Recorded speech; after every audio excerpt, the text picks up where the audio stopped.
guys know why it's inevitable? Like even in the worst market, it goes up.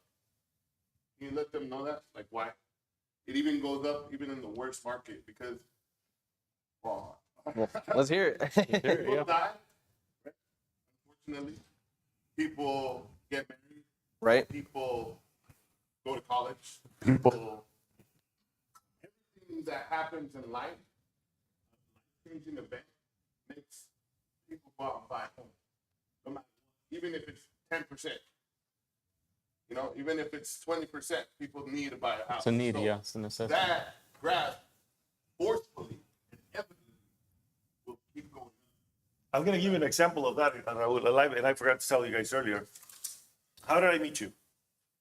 You met me. I went to high school with your daughters. Okay. What did I used to, The same high school together. what did I used to tell my daughters? You guys remember when we were taking to school? I had the privilege of taking them to school every morning, and I would tell them, all these kids are going to be homeowners. And they used to laugh, Dad, oh, whatever, Dad. Well, there's one right here. and there's many of them because he sold some of properties to your friends, right? Yeah. Some of the people that he went to school with. And this is what people don't realize. They say, well, you know what? Things are changed. They're stagnant. Well, there's more kids that are coming in, and they're going to want their own home. And they're going to continue to buy those kids right there, right? So this is what people don't realize and don't think about. They just focus on their situation, their income, their possibilities, but they don't know about all the possibilities with TSMC and all this other stuff that is going around us. Who knows about BNSF? Okay, Grand in the 303, they're going to build a $3 billion facility, which is going to distribute. So instead of sending the semi trucks to the I-10, they're going to be delivered through the 303 and by Grand, which is going to bring thousands of jobs. Which those people that have those jobs are going to need homes. Which those homes are going to need services. Those services are going to need more people, and those people are going to need homes. And it's a never-ending story. And this is where the opportunity lies for those people that are thinking of investing or aren't thinking about investing. And maybe now this is going to open up your mind to it and buy real estate. Because the other thing is, do you guys know how much of GDP or the gross domestic product real estate is? You guys know what that is? So basically, the economy, 36% is real estate. When somebody buys a home, Fernando, they hire you to do the flooring and all the other stuff. They sell paint, they sell tile, they sell carpet, they sell everything. And who works behind those industries? So it's a whole economy that you guys are part of. And when you become part of it, the government likes you and they give you incentives. And that's one thing that I think Andrew's going to talk about. But that's all I got. I'm not going to interrupt anymore, guys. No, there you go. All right. So yeah, thank you guys. I hope you guys were able to learn something. Thank you. Any questions or concerns or something that we might have not covered? So now seeing these graphs, who's excited to buy a house now? I am. I always get excited when I see these graphs. Okay? Everybody raise your hands. Everybody needs to raise their hand. Yeah, especially for the younger generation. Again, I feel like a lot of young individuals that have the advantage to, like Andres, to take advantage of these opportunities, don't know really the value out there. Unfortunately, instead, many of them will go out and buy, brand new cars, brand new, $80,000 trucks or whatever. And again, if you can do it, great. And if you already have let's say your home, but if you have somebody that that is young and wants to, tap into this, like myself or Andres, have them connect with us. We'll definitely help them get on track and be a young homeowner as well. Yeah. If you guys have any sobrinos or, nephews, nieces that have been contemplating maybe purchasing a home or maybe scared, get them in contact with us and we could provide them, a Gen Z perspective, right? Yeah. Because honestly, a lot of people just don't know this information and they don't see the opportunity and they also disqualify themselves. The number one thing that you should not do is disqualify yourself. We see it all the time. We've met up with multiple clients where they think they're not going to qualify, that they don't have the means to purchase. And then 1 month, 2 months later, they're already closing and I'm handing them the keys. This year, I've already sold 3 houses to 20-year-olds. Sold one to a 19-year-old. People are buying and they're buying young. So what does that tell you? I mean, even if you're older, it's never too late because as you can see, the graph is always gonna go up. So it's gonna never be too late. And you're always gonna think, okay, I should have bought 5 years ago. Well, what happens if 5 years pass? Do you think you're gonna be saying the same thing if you didn't purchase? More than likely, right? So yeah, I just appreciate you guys' time once again. My name is Andres Gonzalez. So what's that? People that want to do business and or join the real estate. Oh yeah, and if you also know anybody who's interested in joining the team or just getting their real estate license in general, I'll be more than happy to give them a perspective. I got my license right when I turned 18, and I've been blessed ever since. So if you guys know anybody, we could definitely help them out. And there you go, we got one person right here. Yeah. Let's get them rolling. Having the right resources and guidance, honestly, is life changing because I joined the team roughly about a year ago. I would say like full time. So and then just being around, Raul, Juan, Andres has really helped me scale everything. So if you guys have, like Andres said, nephews, sons, daughters that are wanting to, get into the industry young, from my perspective, I encourage them to. And we're not just solely preaching this, right? Preaching the real estate market and why it's good to buy. We're also inside of it. Juan mentioned I own 2 homes. One of them is rented and one is the one I'm living in. So it's definitely possible, guys. All you got to do is just, take action on what you can. And even if you can't buy right now, we can set you up on a plan. So then let's say, for example, 3 months from now, 6 months from now, even a year from now, you'll be able to make that happen. All right? All right. Thank you. One more round of applause for these fine young gentlemen. We're actually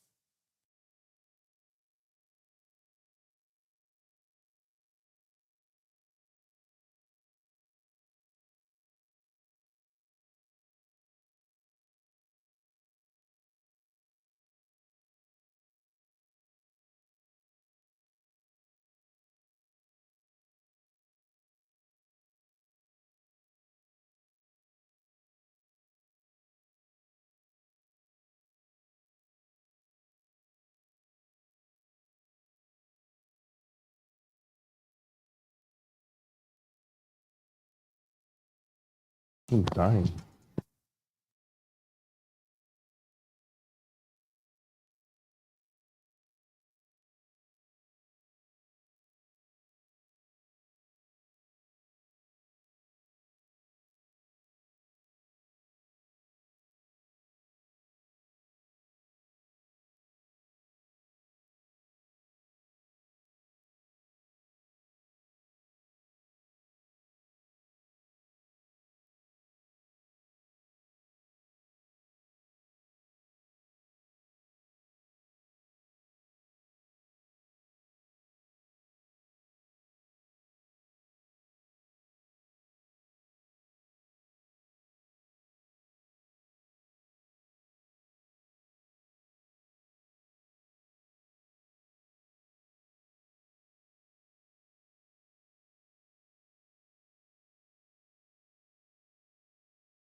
Una, dos, tres. Probando, probando.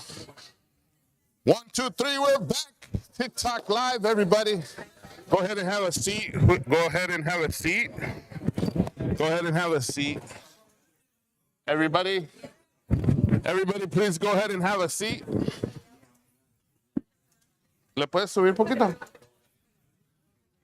Everybody, go ahead and please have a seat. Have a seat, everybody. Have a seat, please, everybody.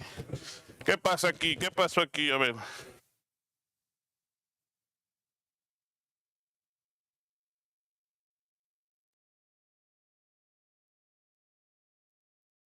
Pila. Okay. Okay, have a seat, everybody, please.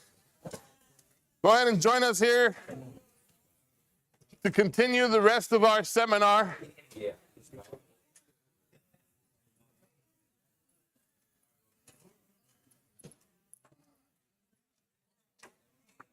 Thank you very much for your attention, everybody. All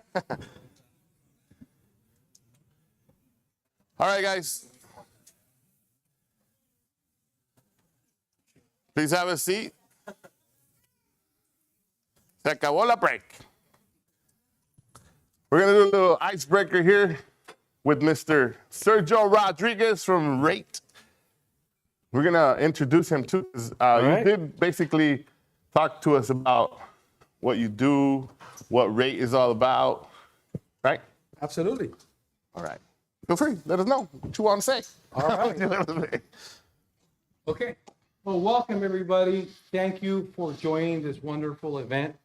I'm very, very passionate about the wealth side of real estate. And the reason why is because that was my mindset from the first home that I bought. And I want to use that personal story to tell you, right, that I have the experience. I have the experience because I did it.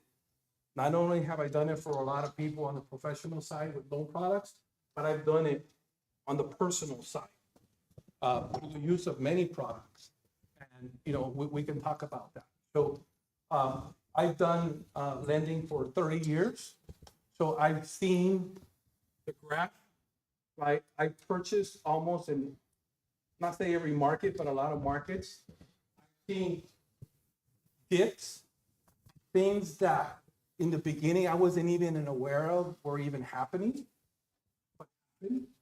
right? But I've seen others that I was aware of what was happening and why it was happening, right? So sometimes just, you know, seeing it all gives you the experience. So with Ray, I'll tell you the company that I work for, I've done this for 30 years with different companies, but the last 5 with Ray.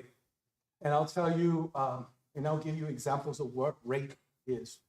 So Rate is the second most prolific originating company in the country. We do the second most loans in the country. With the special, the first, you know, the number one company is Rocket, right? Rocket, and we're talking about retail lenders, but Rocket, they focus on refinances. A lot of their bread and butter is refinancing. With Rate, the difference between both of them, both highly technological companies, but with Rate, what you get is a very, very, very keen focus on purchase. We know what always gives, and what always gives is purchase, and we saw that. People in the 80s, they were buying. I actually did a loan for a lady that was real estate. She was a realtor and a lender in Hawaii that purchased and sold and bought homes in the 80s. And what did she tell me? She bought at 18%. And then every like 1 or 2% that it went down, they refinanced they refinanced a bunch of people all the way down to what you saw on the graph. Wow. Right? So again, what does that mean with this doing the second most loans with a very keen focus on purchase?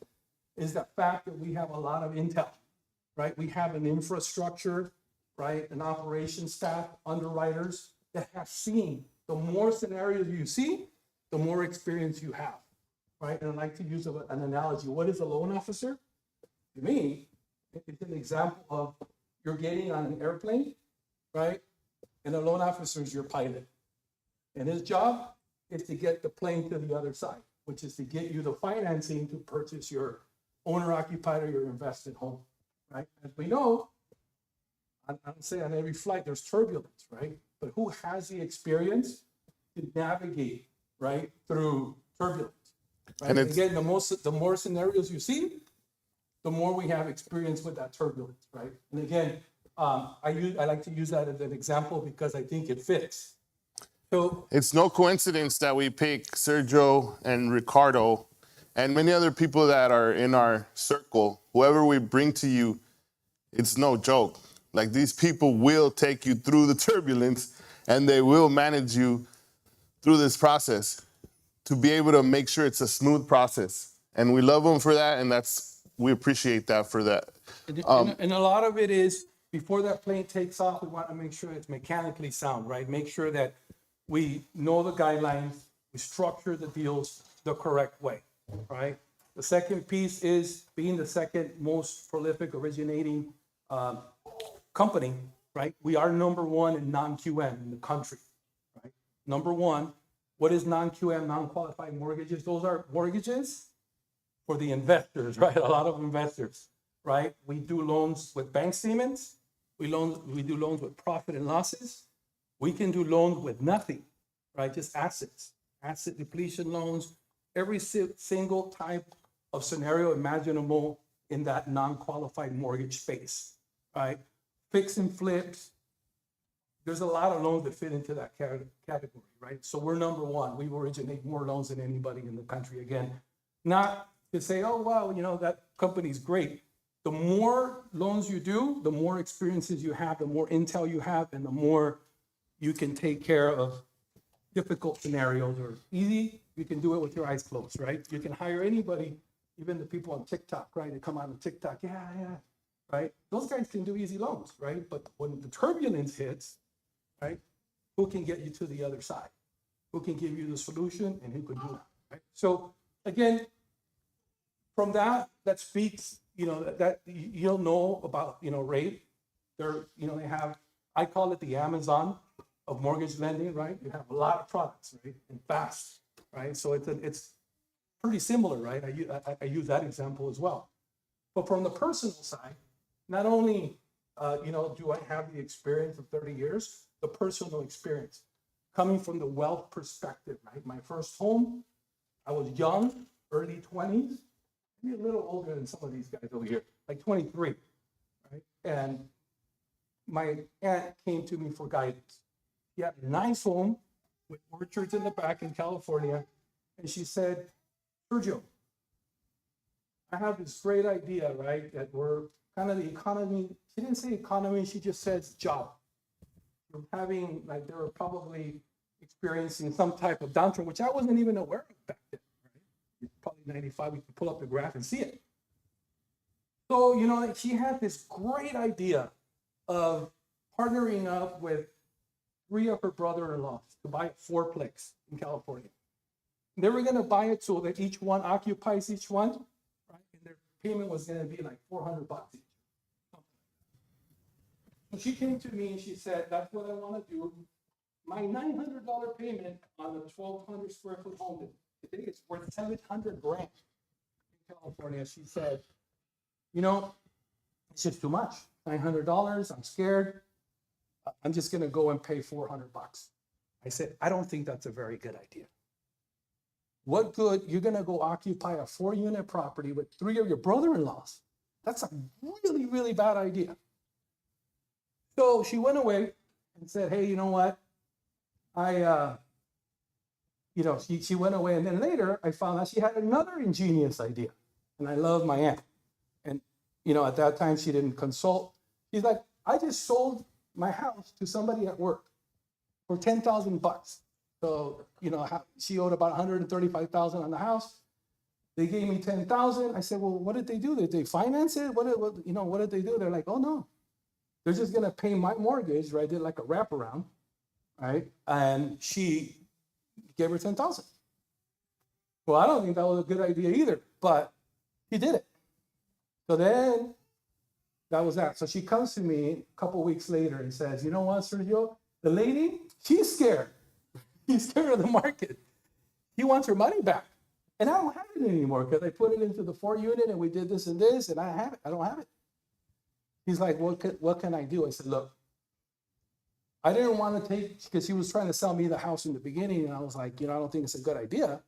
I said, but now that you've tried to get rid of this house and you gave it to somebody else, a stranger, I said, look, I'll buy the house for you. And at that time, I didn't have any money. But I said, look, if you add me on title, right, I'll get you the money, give me a month. So what I did is I consulted with a company, Green Tree Financial back then. And I said, hey, if I get on title, how quick after that could I get money? And how much would you give me? They're like, well, we'll give you 15 grand. I said, okay. So I told my aunt, let's do this. Put me on title, got the loan through Green Tea, give her 10 grand. I got 5,000, fixed the house and moved it. That was my first owner occupied. From the investment part of it, again, using leverage, zero out of my pocket, right? And I didn't even know it at the time because there's loans today that work that way, right? They work that way. They're called down payment assistance, right? They give you like a silent second. You come in with zero and bada ba bada bing, right? So that was it, right? That was my first home. You had a question? Your aunt's original mortgage stayed on, but yours was kind of like second on it. Yeah. Mine was the second, and then I refinanced it.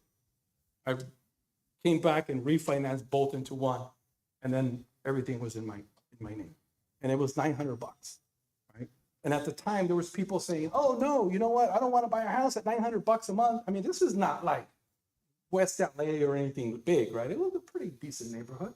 It wasn't like, it wasn't the ghetto, right? But it was a pretty good neighborhood. But $900, a lot of people didn't want to buy because their rent was $600. Oh no, I'm good, right? That house is worth $700,000 today.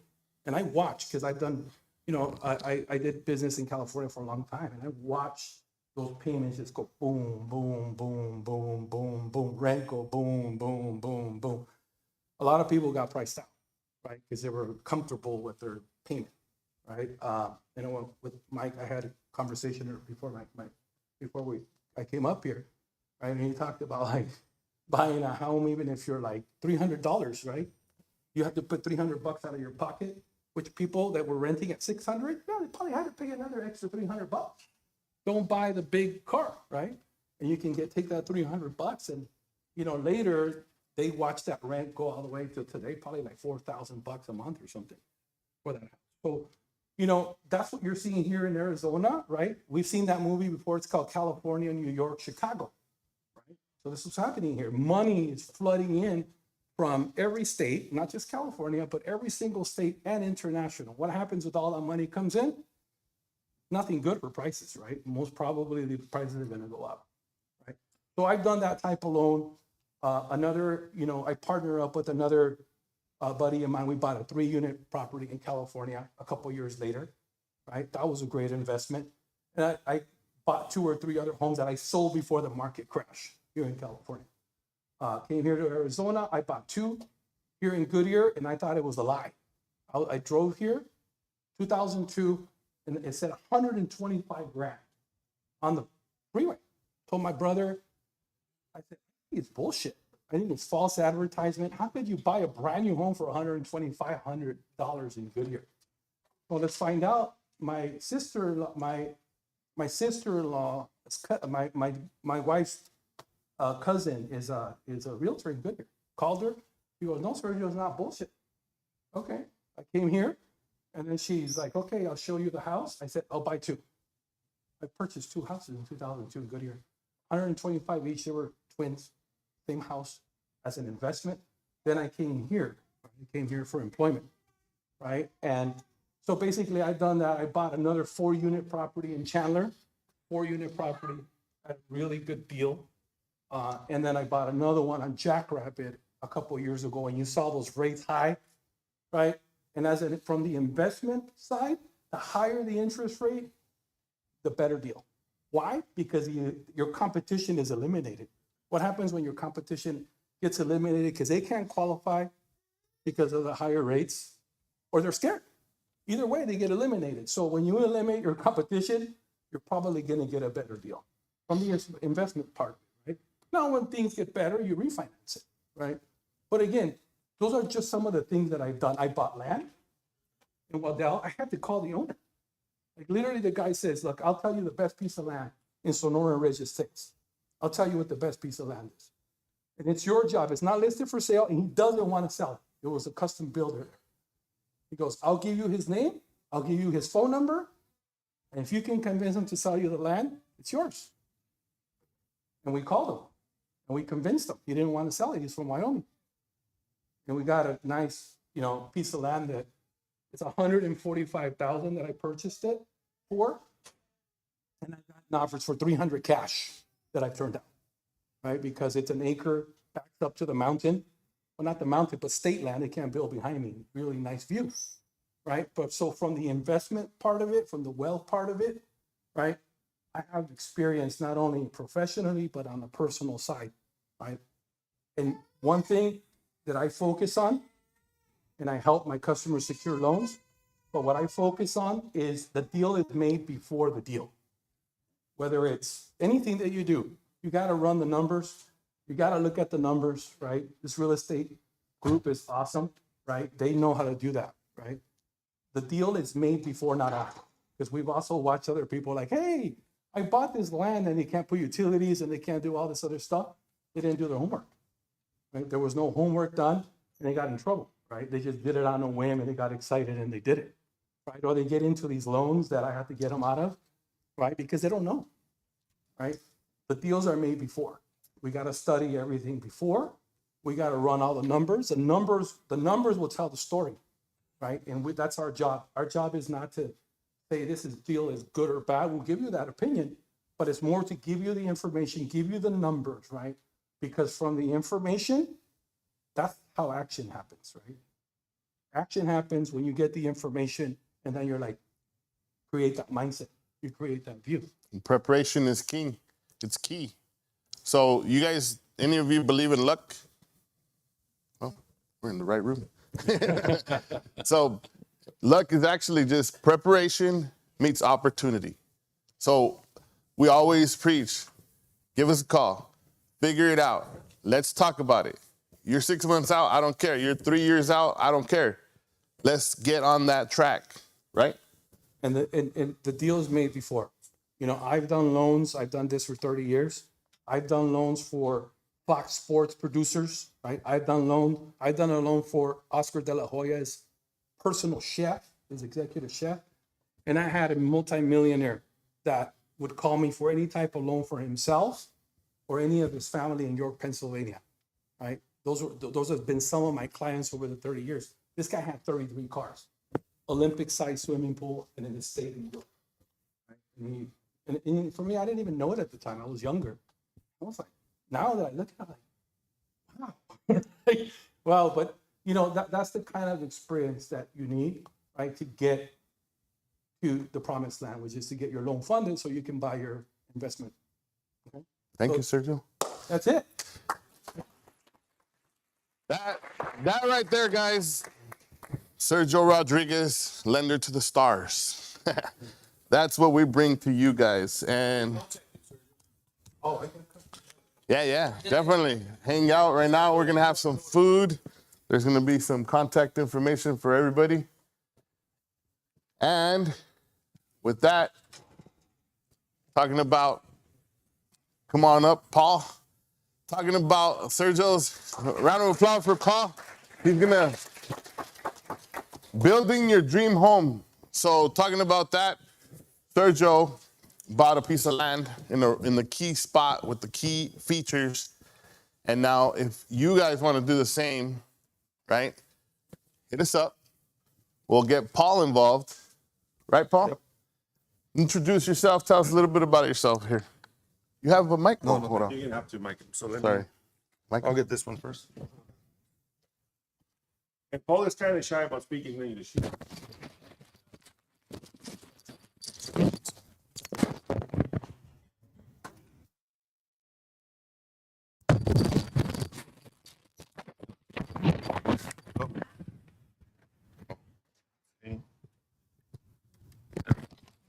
go. He's on. See? Okay, so I'm gonna do the class in Spanish because there's people they're looking live from Mexico and California. So Juan's gonna translate it for me.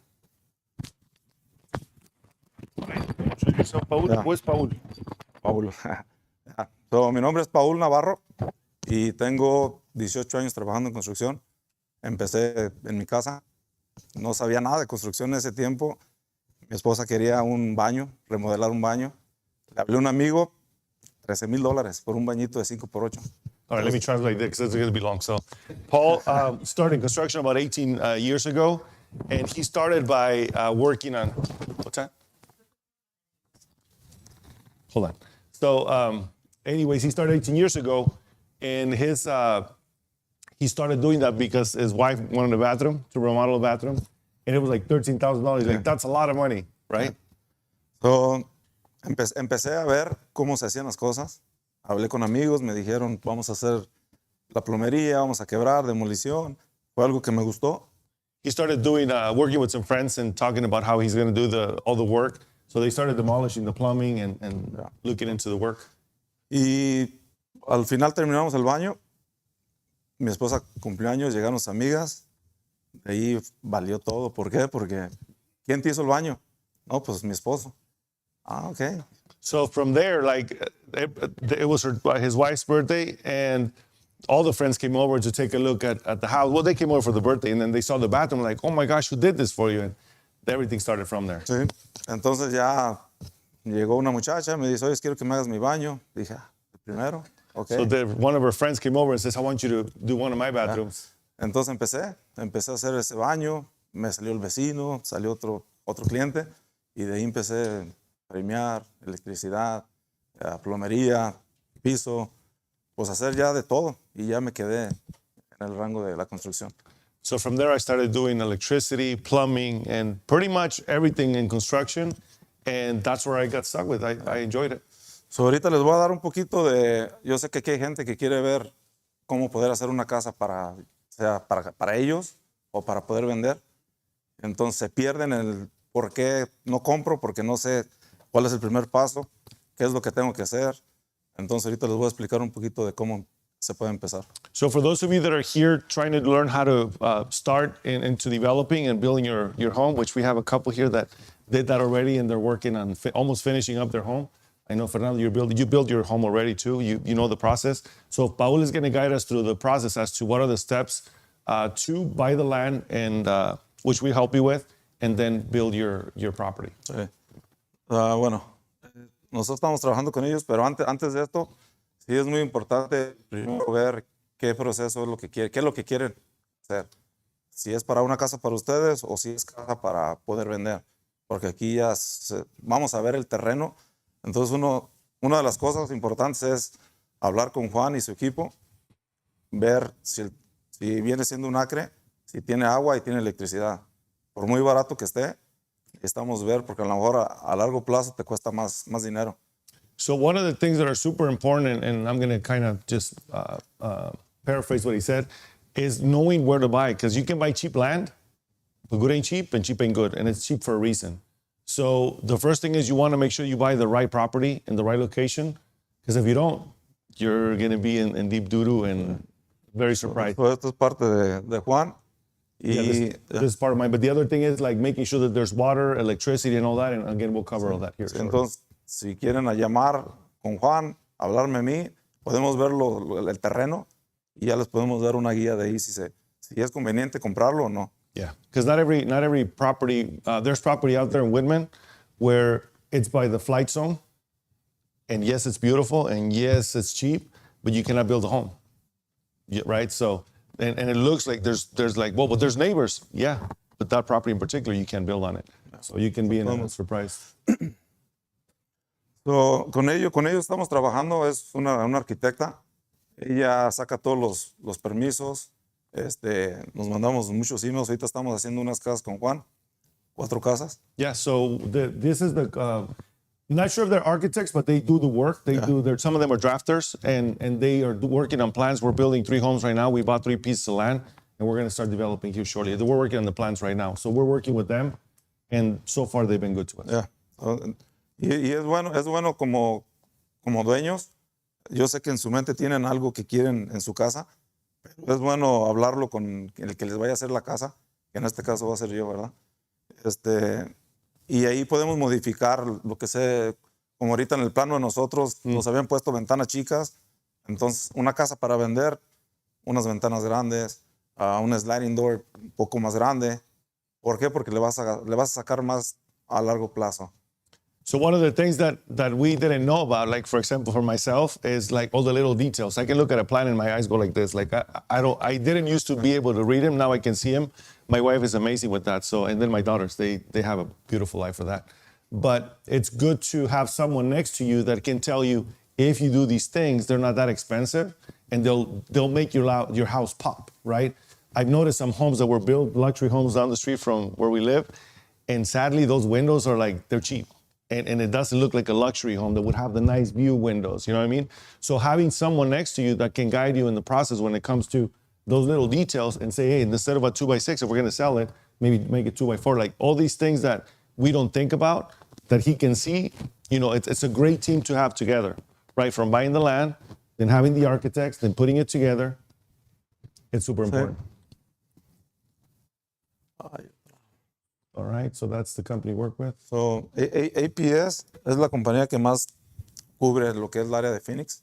Está SRP, pero casi siempre se trabaja más con APS. Entonces, ahí, ¿qué es el proceso? Dependiendo, si quieren comprar una casa, quieren hacer una casa para vender, entonces, entre más rápido, porque hay gente que tiene el cash o hay gente que va a pedir prestado con intereses. So APS is one of the biggest companies for electricity around here. So having that in check is good. Some people are going to buy with cash and some are invest in cash, or they're going to get financing. So it's important to make sure that the electricity is there, right, Angel? It could cost you money, especially if you get a private loan and you're waiting for something to happen and every month it's eating up your profit. So all these little details that most people don't think about, having the right person next to you is going to make a big difference. Entonces, aquí con APS, yo soy de las personas que mi trabajo me lo tomo muy en serio. O sea, voy a hacer muchas preguntas, yo quiero saber, porque toda la gente a veces dice, yo sé, pero siempre hay algo nuevo cada día. Con APS, si quieres hacer una casa para vender rápido, se tardan hasta 5 a 8 semanas para que te puedan aprobar el plano, si es que no hay electricidad, si es que van a poner un poste. Entonces, que ya puedes hacer el proceso con $2,500, los das adelantados. Ahora, si el poste es más de 425 pies de distancia, es gratis. De 425 para abajo es gratis. Pero cada pie que pasa después de ahí te van a cobrar $23. Entonces, digamos, ese poste lo ponen a 400 pies, te quedaron 25 pies todavía restantes que no te van a cobrar. Pero los 2,500 es para que tú puedas apresurar el proceso de que te pongan el poste a tiempo. So APS takes time to get you the permit. So once you submit for a permit, it's going to take 5 to 6 weeks. You can get ahead by paying $2,500, and they cover 425 feet of distance. If it's longer than that, you're going to have to pay. $23. So knowing all these things, how much? Yeah, $23 per feet. Per foot. Yeah. So he's going to ask a lot of questions. He wants to make sure that he has got all the info so that he can provide you with the best plan of action, right? Because that's important. Like you want to get set up for success and not just go and jump on it and be like, oh crap, now I bought a piece of land that is not in a good location. I have to put in water, electricity and all that, and it's going to cost me more than I thought. And my dreams of selling it for so much is not going to be happening. So van a estar pagando interés. Si puedes terminar la casa, pero si no hay electricidad no te va a pasar el final. Yep. Entonces lo que queremos es apresurar. Los 2,500 se ponen. Ya sabemos que si no te pasas, se te regresan para atrás, pero el proceso está más adelantado. So you want to get ahead by paying for the fee and just get the process started so you can get, when you start building and you're about to finish, the last thing you want to have is you're finished with the project and there's no electricity and now you're paying your mortgage because of the money borrowed to build a home and you can't finish it because there's no electricity. And there's the final product is the certificate of occupancy and they won't allow you to have it unless you have the house. Yeah. 100%. Esta es una de las casas que trabajé en San Francisco. He built this home in San Francisco. Me tocó hacer todo lo que era el estaco, He did all the stucco, tile. y todo el drywall.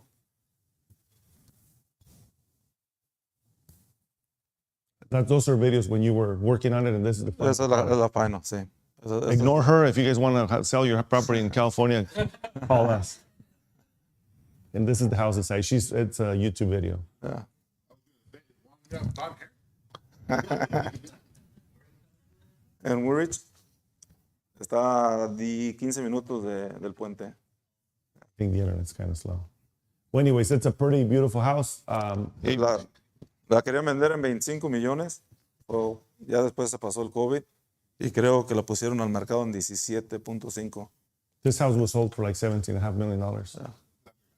We'll send you the link for this video. I have it. Well, when we send the thank you for coming, we'll send it in there. It's stuck.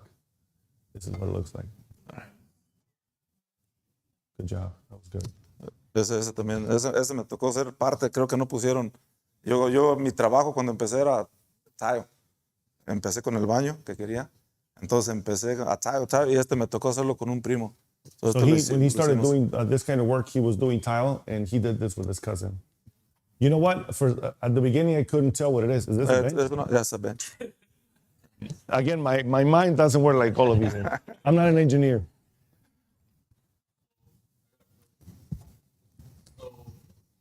Cuando alguien tiene un proyecto así, en inglés, Do it in English, that in English? and then we can translate it. somebody has like a project in mind, for instance, let's say they want to build, and obviously there's a lot of parties involved, right? From electrical, plumbing, drywall, framing, everything. Like, what am I looking at? Like, when I reach out to somebody, like for instance yourself, like, are all those parties already involved? Do I have to contact somebody independently for that, or? No, aquí se podría trabajar. Let me con- repeat. So the question is, when somebody's going to build a home, is everybody already? Do we have to contact everybody individually, or how does it work? Sí, no, conmigo, haz de cuenta que yo ya tengo la gente con la que vamos a trabajar.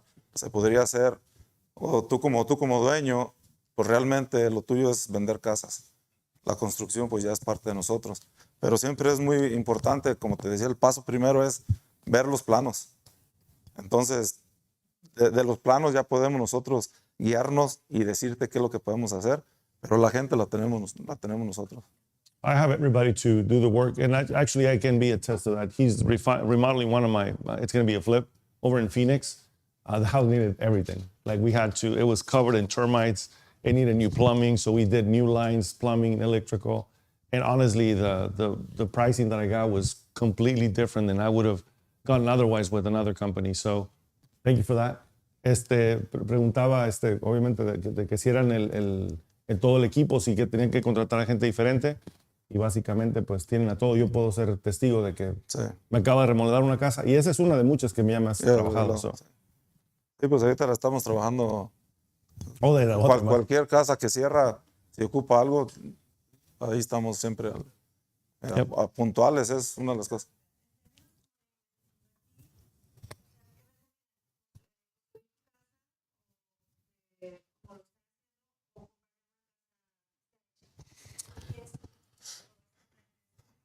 Bueno, yo, So what she's asking is if it's better to buy a home that is already built or build your own home. It depends on what situation you're at. Depende de la situación en la que estés. If you're going to put down no money down and get into a home, I say go that route. Because to me, it's like, how can I get more without as least amount of money possible? If you have extra money that you make out of your sale, because I know your situation, you can use that to buy a lot, build a home with money borrowed. And then you can start building wealth like this. ¿Lo quieres traducir en español? sí, pues es que aquí se podría hacer un tipo conflicto porque él vende casas y yo hago casas. Entonces, por eso se me adelantó. Pero, no, es bueno comprar, les voy a explicar, es bueno tener casas, ya sea de rentas. ¿Por qué? Porque cuando vas a empezar a fincar una casa, a construir, te dan dinero para atrás a la hora de que te van a cobrar taxis. Entonces sí es bueno comprar casas, pero también quieres ganar un poco más rápido dinero, pues construir es donde te puedes ir. Yo ahorita estoy construyendo una casa de 3,000 pies, son 2,190 vivibles, más los patios y el garage. Y a mí esa casa me va a costar 260 hacerla. el acre, dependiendo, es que ya dependiendo qué es lo que quieres. Ahí es lo importante lo que decía Paul. Sí, ¿qué tanto le quieres ganar a una casa? Si te vas, digamos, el 10 hacia el sur, los terrenos son un poco más baratos. No tan baratos, pero es más barato que el norte. Entonces, la casa esta que tenemos nosotros, el lote nos costó 113,000, creo que pagamos. Entonces, si le suma, ahí a lo mejor la vamos a poner el mercado como en 580. Entonces, una casa de esas, tal vez, dependiendo, ya teniendo los planos, en 3 meses tal vez podemos terminar, 3 meses y medio. Entonces, sí es buen negocio. ¿Por qué? Porque va, también de ese dinero agréguele que es buen negocio. It porque depends on your situation. sí, Depende de la de qué es situación. lo que quiera. A lo mejor ya tiene 1 o 2 casas, no sé. Pero sí, o sea, ganar dinero fácil, se puede decir, está un poquito más. Hay que tener cuidado con fácil porque puede que... Sí, o sea, dependiendo que vendas. O sea, también se tiene que vender. No, yeah. So basically, what he's saying is that it depends on where you're at, and obviously, I sell homes, so I'm going to tell you to buy a house. But the reason I say that is that if right, Yeah, or buy a buy a lot. lot. No, but again, it depends on their situation. For example, she wants a different home, right? A different type of home. She needs a different house. That's why I said that. So you can buy the home that you want, and then use the money from the equity to invest and buy the lot, and then you can build on it. So it's an individual situation. If she had a home that she's happy with, go buy a lot and build a house to make money. So it's different. That's why you want to sit down with us and go over your strategy to, in reality, see what's going to happen or what's the best avenue. And like Paul says, just get the plans, find out what you want to do, what's your goal, and then he'll tell you, you know what, based on what we can sell it for, this is the potential that you can make. So, but it is more profitable to build and to sell. Go ahead. También decirle a la gente, o sea, piensan que nada más es construir y no es tan fácil. O sea, en la construcción salen muchas cosas y son dolores de cabeza que a veces dices, mejor compraría o construir. Sí. Entonces son muchos factores que tienen que ver también. O sea, sí se oye bien que vas a ganar dinero, pero salen muchas cosas cuando estás construyendo. Y tienes que tener el intestino para digerir todo eso. So you have to, as you build, things can go wrong and things can change and things can happen, right, Angel? So there's many situations that can go right or wrong, and sometimes you end up in places where you think you're going to make money, and sometimes you break even or you lose money. So it's an investment, and anything that you guys do, there's a risk. So all these cool stories that we tell you, there's some ugly stories that happen too, right? So, and we're going to tell you those too. As so far, we haven't had any crazy stories, but we had an instance where the electricity wasn't there, and the profit was eaten up every single month by paying the mortgage. So it's important to have the right people in place, because yes, as you can be profitable and make money, it could also cost you money. So. Well, see, I think the original question was how you can structure buying the land. So Okay. the outside looking at it. So Sorry. let's say you purchase your land, you own it. You can do a builder, like GC, go ahead and hire a black sheep. They know all the stuff, or you can do owner builder. The problem with doing owner builder is like the scenarios. What surprises are you going to get? Do you know the APS routes? Do you have connections to buying materials at a discounted rate? So you could be like, yes, I think I know what I'm doing. I'm going to go ahead and do it. And you just priced yourself for a house that maybe would have costed $350 to build or $250 to build. You probably priced yourself at $500 for not understanding permits, not understanding building costs, not understanding that the electrician might have went out of business. So now you got to go ahead and pay another electrician to go do all that stuff. So there's a lot of learning curves, and sometimes having the structure is the easier route to secure your money at the end and not risk it, you know, because you can be like, yeah, you know what, I'll go ahead and hire a concrete guy, a plumber, an electrician, a framer, roofer, tile guy, painter, landscape guy. I mean, you keep on adding that up, and you're going to walk up and you're like, yeah, it looks beautiful. It's painted. But you're not going to notice all the stuff or all the defects. And having a professional or a professional that can structure the deal, help you out, might make it easier for you in the long run. I think it's a contract. How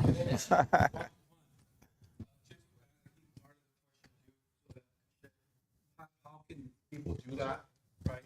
If you don't own the lot, you can purchase the lot, right? You can purchase the lot and finance the construction. There's loans like that, right? There's different types. There's traditional one-time loans where you can do that, you're gonna need roughly about 10% down if you own or occupy it. That's the key. If you own or occupy it, there's some loans at 5%, very rare, but mostly 10. Of course, if you own the lot, if you already own the lot without owing any money on it, then it's easier because they can take the lot as part of the down payment and it becomes an easier deal. And then you don't need any money down. Yeah, there's the one, there's the one-time construction loans, right? There's also the fix and flips, right? The ones that I talked about, non-traditional, more for investors, right? That say, look, I want to do this. That's also possible, but then there's a formula that's done. Again, this is after, right? Information is first, but there's a formula that's used, they calculate it based on the completed value at the end. And then there's money that you can bring in if you own the lot, again, easier. Right. So there's owner-occupied construction loans and there's also investment construction. 100%. Voy a traducir todo eso. Primero es tener un equipo correcto para que te construya, para que no tengas que contratar a todos individualmente. Porque ¿quién aquí ha hecho cosas individualmente y con contratistas? ¿Has batallado? No llegan, no van, te quedan mal, se desaparecen. Tengo una señora que le está arreglando en la casa. ¿Cuánto dio de enganche? $35,000. 35,000 le dio el contratista y se apeló. Entonces, la razón por la que hacemos esto es para que tengan recursos. Todo el equipo aquí está. No ocupa ni a ningún otro lado. Desde el préstamo para comprar el lote hasta comprar conseguirles el préstamo para construir. Si ya está pagado el lote, como decía Sergio, una vez está pagado el lote se puede usar como enganche.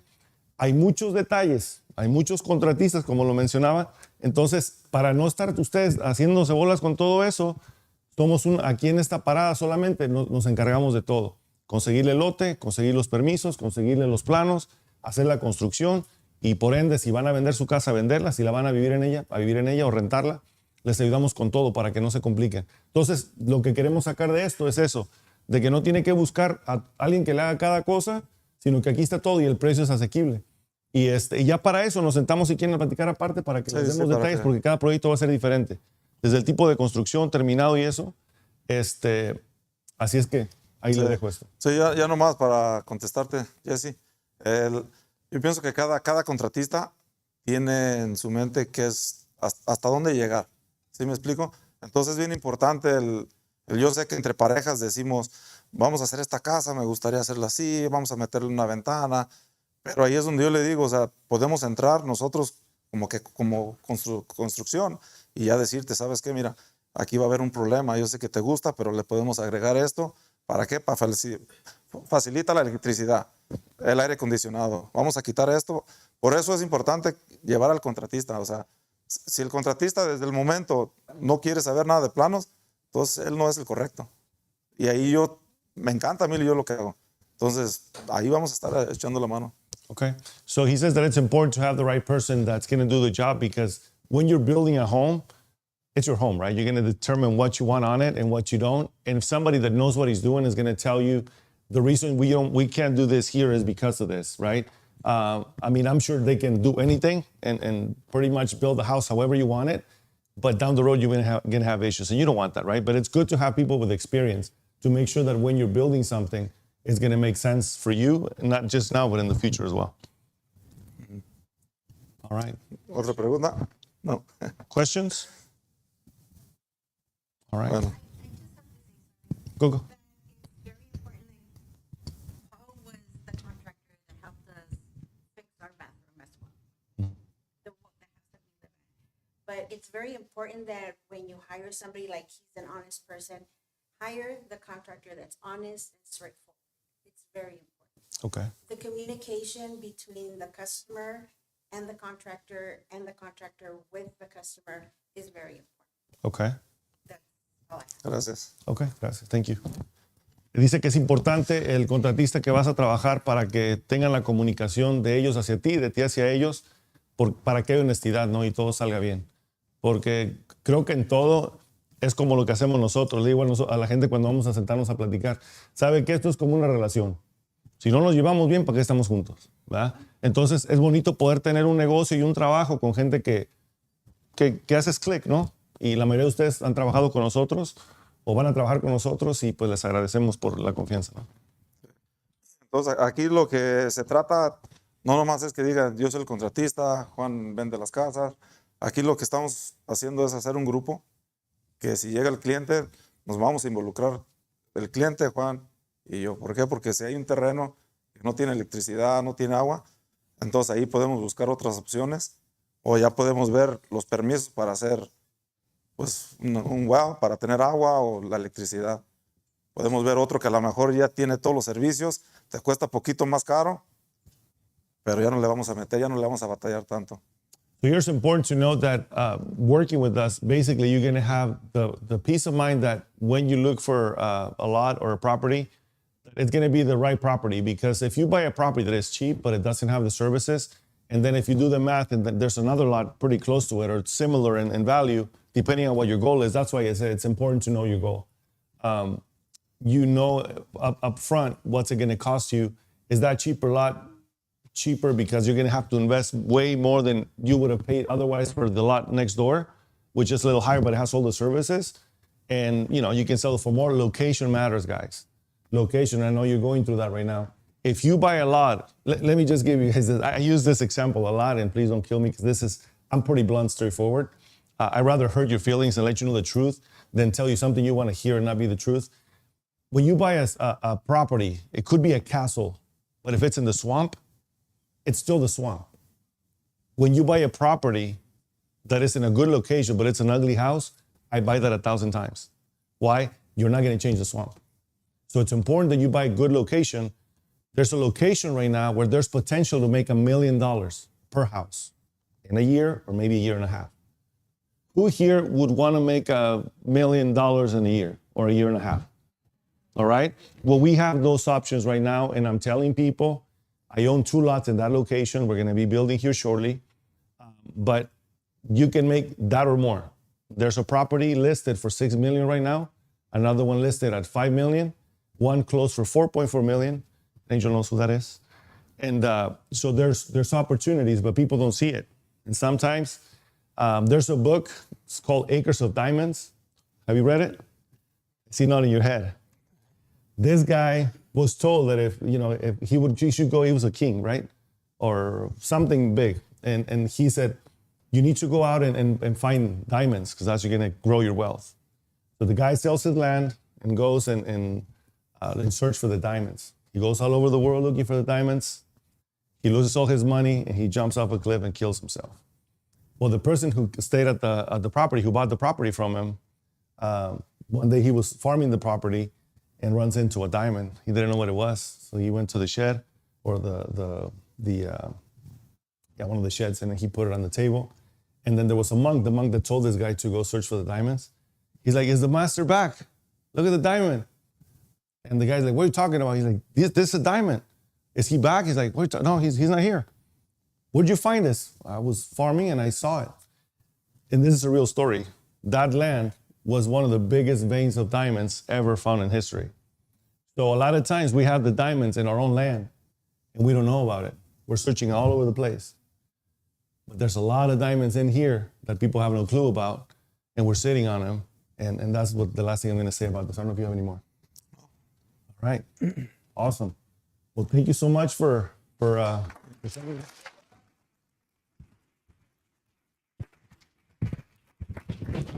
right, let me turn it off, guys, for a second.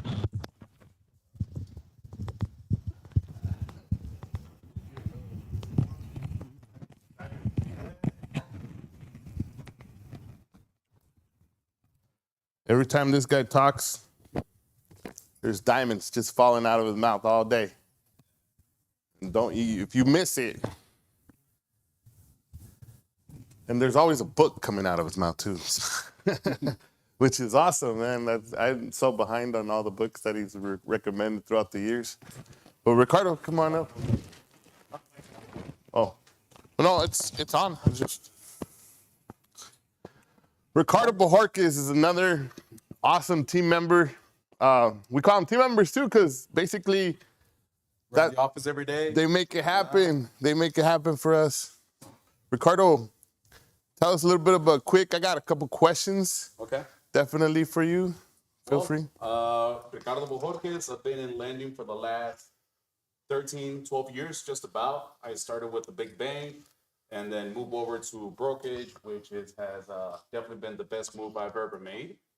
And, just starting off, I think it all comes down to the mindset, obviously, right?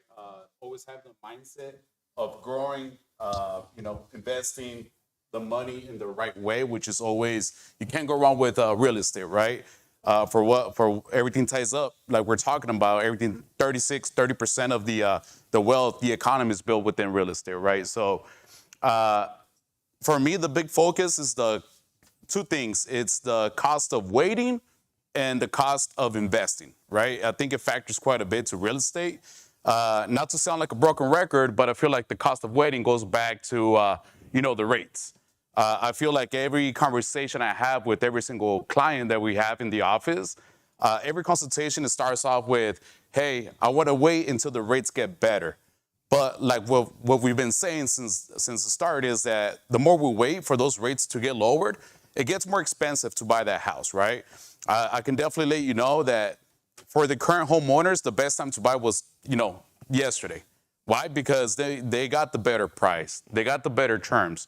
And the more we wait, the more expensive it gets.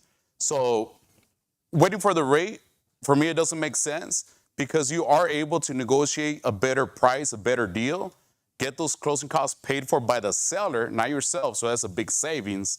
And it only makes sense because when people were buying on lower rate markets, you do have more competition and you have less negotiation at the end of the day. You get to pay over the appraised value. You don't get the closing cost help from the seller. So it's more money out of pocket and it's going to cost you more than just investing maybe $200-$300 per month on buying now versus waiting when the rates do get lowered. So for me, it just makes sense to buy now because it's going to cost to wait. And the cost of investment, of course, it's all business at the end of the day. So there's no freebies, right? It's knowing the best way to invest your money in a smart way where you can basically see a savings, but also see a return, right? Yeah. So just to kind of let you guys know the background why we have two lenders in one room, right? We always encourage our clients. At the end of the day, your deal is the most important thing in the room. So don't feel like you only have one option. You have to shop around. You have to figure it out. Sergio has awesome background, awesome products. They're a retail lender. Ricardo's a broker. So they have differences that are pros and cons that fit in to your need. How many people in the room own a home? 2 homes. 3, 4, 5. Oh. If I keep going, I know who's gonna win. But definitely, so Ricardo, for people who already have a home and want to purchase a home, what kind of products do they have? So there's so many ways you can come about in growing your portfolio. If you currently own a home right now, the easy one, it's a given. Buy the next one as your new primary residence, leave your current one as your rental. That gives you the flexibility of the better terms, and that means a better down payment, a better rate, and a better savings overall. So departing the current residence, you can start off right there, do it properly where you are going to live in the current one in the new one that you're gonna buy and start departing the one that you have as your new rental. And then you can keep that cycle going as long as you do it correctly where you acquire the property for you to live in there and then depart the current ones as your new investment properties. And therefore you can grow that portfolio. All right. Some people. That's one of the ways. Yeah. Sorry. Yeah. I didn't want to cut you off. So some people that have approached me, some clients are like, hey, they're watching the market. They're watching the market for a fix and flip, right? We don't preach fix and flips too much right now. But definitely that's one of the aspects of purchasing. Do they all need 20%? Do they need 25%? What do they need? Not all the time. So if you are wanting to invest straight to that property, whether it's a fix or flip or literally an investment property for yourself, there is so many options. One being, if it's a straight investment, you can do it anywhere between a 20, 15, and 10% down, depending on your credit score, depending on the bank, because there is those flexible options. And if you are wanting to do like a fix and flip, there is loans dedicated for that specific need, but also utilize the equity that you might have on the current property. And your best friend could be your own equity sitting in your own home, doing nothing if you don't use it, to reinvest it and, do fix and flips or acquire more properties for yourself. There you have it, guys. Yeah. So there's all kinds of things that you want to do. Make sure that you reach out to us. We can connect you with the right lender for your goal. Yeah. Right. So if it's so many products out there, so depending on your need, there's always something that's going to be more suitable than the other. Whether it's a cash out refi, whether it's a home equity line of credit, whether it's a one-time construction loan, whether it's a just straight up a new primary residence and just leaving the current one as a rental. So many ways to come about it. If you're wanting to invest in multi-unit properties, there's also investor loans that allow you to just put in your equity, put in the capital, as long as you have good credit, and the rent covers the mortgage payment. That's one of the easiest loans to qualify, and the personal income doesn't even matter. We won't even ask you for your personal income taxes, right? That's key for any investor, because we know as business owners, we love to write off stuff at the start of the year for taxes, and on paper we don't really profit for the banks, right? So one of the better ways to put yourself into growing your portfolio in real estate, which is an investment loan, a DSCR. Well, thank you very much, Ricardo. Thank you very much for coming out with us. Yeah.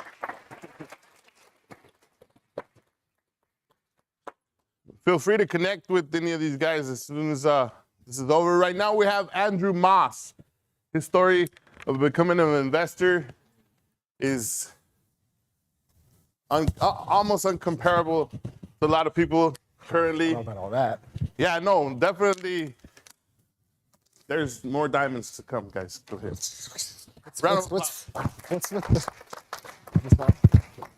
What's with the diamonds today? Thank you for that. My name's Andrew. Thank you for joining us today. Thank you to Juan for, is that the clicker? Thank you. Thank you to Juan for inviting me. Make sure I got this right. I'm here today to just share my story. I'm not a real estate professional. Just a guy, private citizen, if you will. My career is completely different and has nothing to do with buying and selling homes, although that's what I have done a lot of over the past 2 decades. And I did this, I think, it was like 2 years ago or so, and a lot has changed in my story since then, so I'm looking forward to sharing. And I don't mind questions along the way, so stop me, interrupt me. I've got a lot of different experiences with many different types of properties, primarily rental homes. Over the past 3 years, I have a lot of new experiences with contractors and home renovation loans and new construction that I didn't previously have, so I'll be sharing that as well. So without any further ado, who am I? Like I said, my name's Andrew. This is us. That's my wife, Sonia. Our 2 children, Amelia and Andy, they are 5 and 3, respectively. I'm from Arizona. I was born in Mesa. Lived here my whole life, other than a brief hiatus in the Marine Corps. And I've been married for 19 years. We have 2 small kids. Yeah, that's about all there is about me, honestly. Not super interesting. Like I said, my career is in organizational leadership, specifically in higher education, and it's not in real estate. I'm not a broker or an agent. I never have been. I'm not a loan officer, although probably should be with all the loans I have. Where's Sergio at? I have Sergio jokes. They're coming. And over the past 20 years, I have bought 14 properties, sold 6 of them. I currently have 8 of them. Hopefully that'll be back up to 9 soon. At the height, the empire had 11 properties. Currently we have 8. It's part of the story. You guys will hear it. That was in 2023. Kind of getting the itch again. Need to start growing again. similar to what was just said about purchasing and moving into the new home and leaving the old one as the rental. I've done that 8 times. It works. It's kind of a pain in the ass, but it works. I think I'm done moving, but we'll see. We'll see. But that does work. A little tidbit there. Anyway, I've built modest yet substantial wealth through the last 20 years, and that is why I not only am acquainted with Juan and the Grimaldo group, but that's why he asked me to share with you all today. And again, thank you for the invitation. So, without further ado, a couple of disclaimers here. This is just a personal experience story, like I said. This is it's not a list of scientific facts, okay? This isn't a turn-by-turn roadmap, guaranteed success, you know, blah, blah, blah. I'm not a social media influencer, Christ. The lessons in this story are not really focused on what I've done necessarily. They're more about how I think, why I thought that way, what I considered in my decision-making processes along the way, and why I thought that was important, not really what it was I actually did necessarily. Mindset is very key. That's already been said since I came in today. Mindset's very, very key.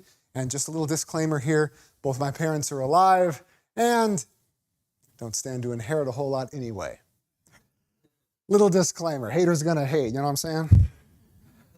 Okay, so what is real wealth? When I use that term, I'm talking about net worth. What is net worth? Glad you asked. It's the total value of all your assets combined, minus your total liabilities or your debts. If you have $5 million worth of assets to your name, but you have $5 million in debt to your name, your net worth is 0. You might look really wealthy, but you're probably a paycheck or 2 away from a really bad time. So, when I say net worth, I'm talking about real wealth. It's great to have a Lexus, but not if it means you have a $70,000 car loan. Rolex and designer clothes are fantastic. I love them too. I don't own a Rolex yet. It's coming. But not if it takes 30 grand in credit card debt. I mean, what good is that? A big home with a pool is fantastic. It's fancy. It's comfortable. But if you've got a mortgage, a second mortgage, and a HELOC all borrowed against it, you're basically underwater. That's not real wealth. All right? That's a net worth of 0 at the end of the day. Okay, so when I'm talking about net worth, that's what I mean. That difference between assets, value, and total liabilities or total debts.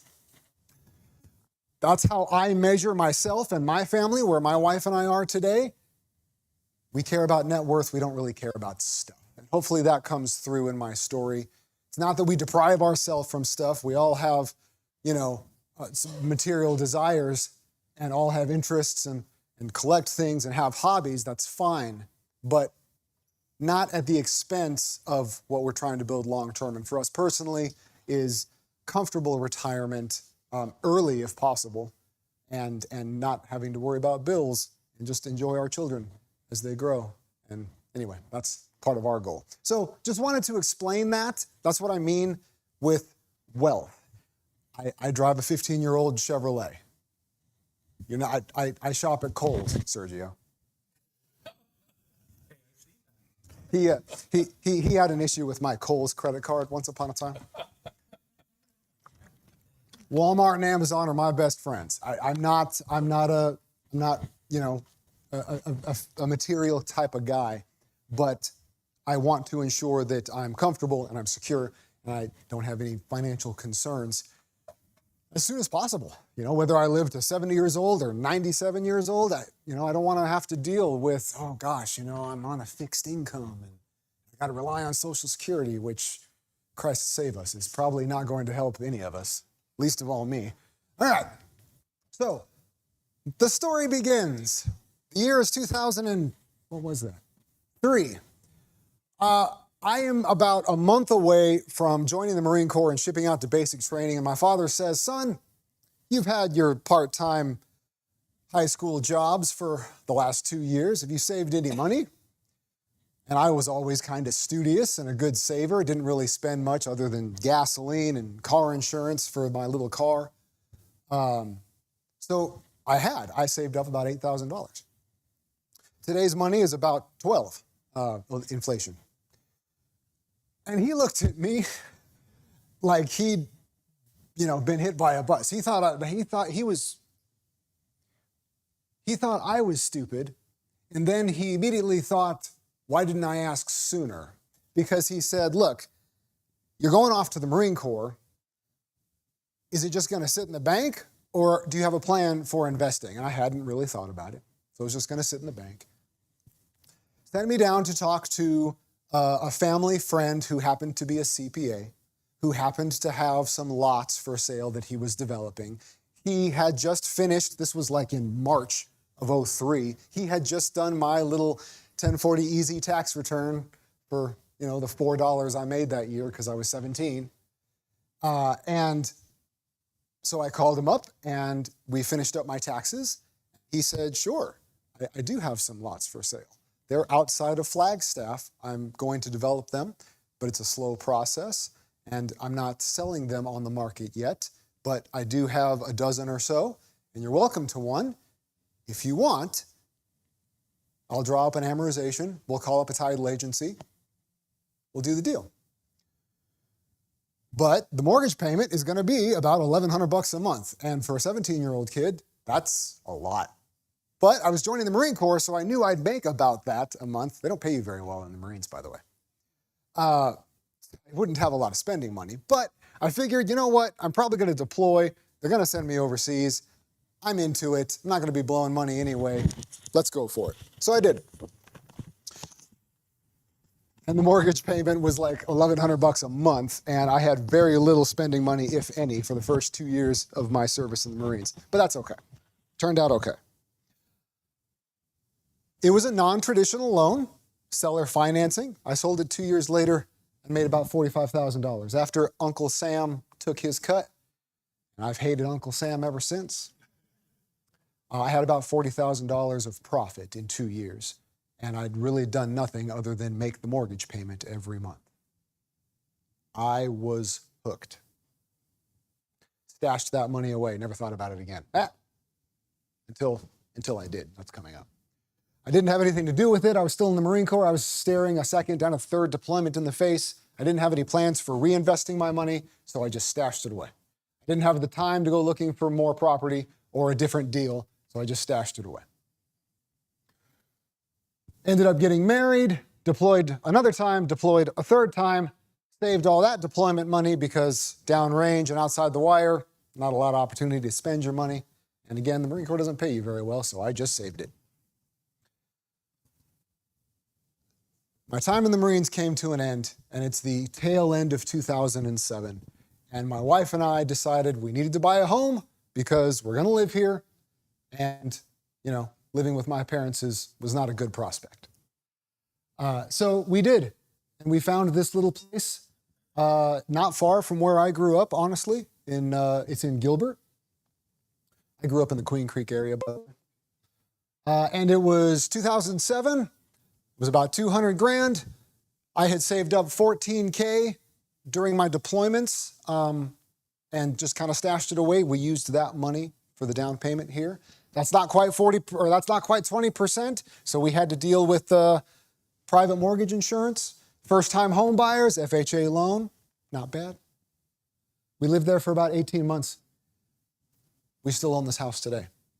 For the historians in the room, you might remember what happened roughly 6 months later.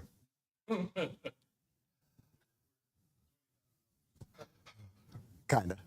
Yes. Right now? 2250-ish right now.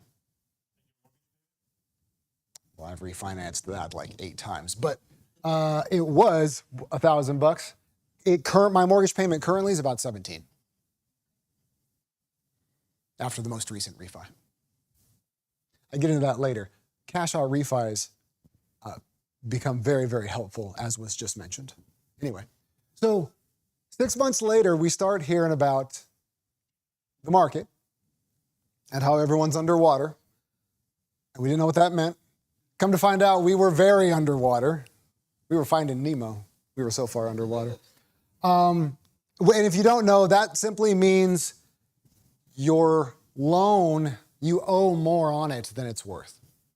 So you're paying interest on a loan in your mortgage payments for a property that isn't worth what you owe.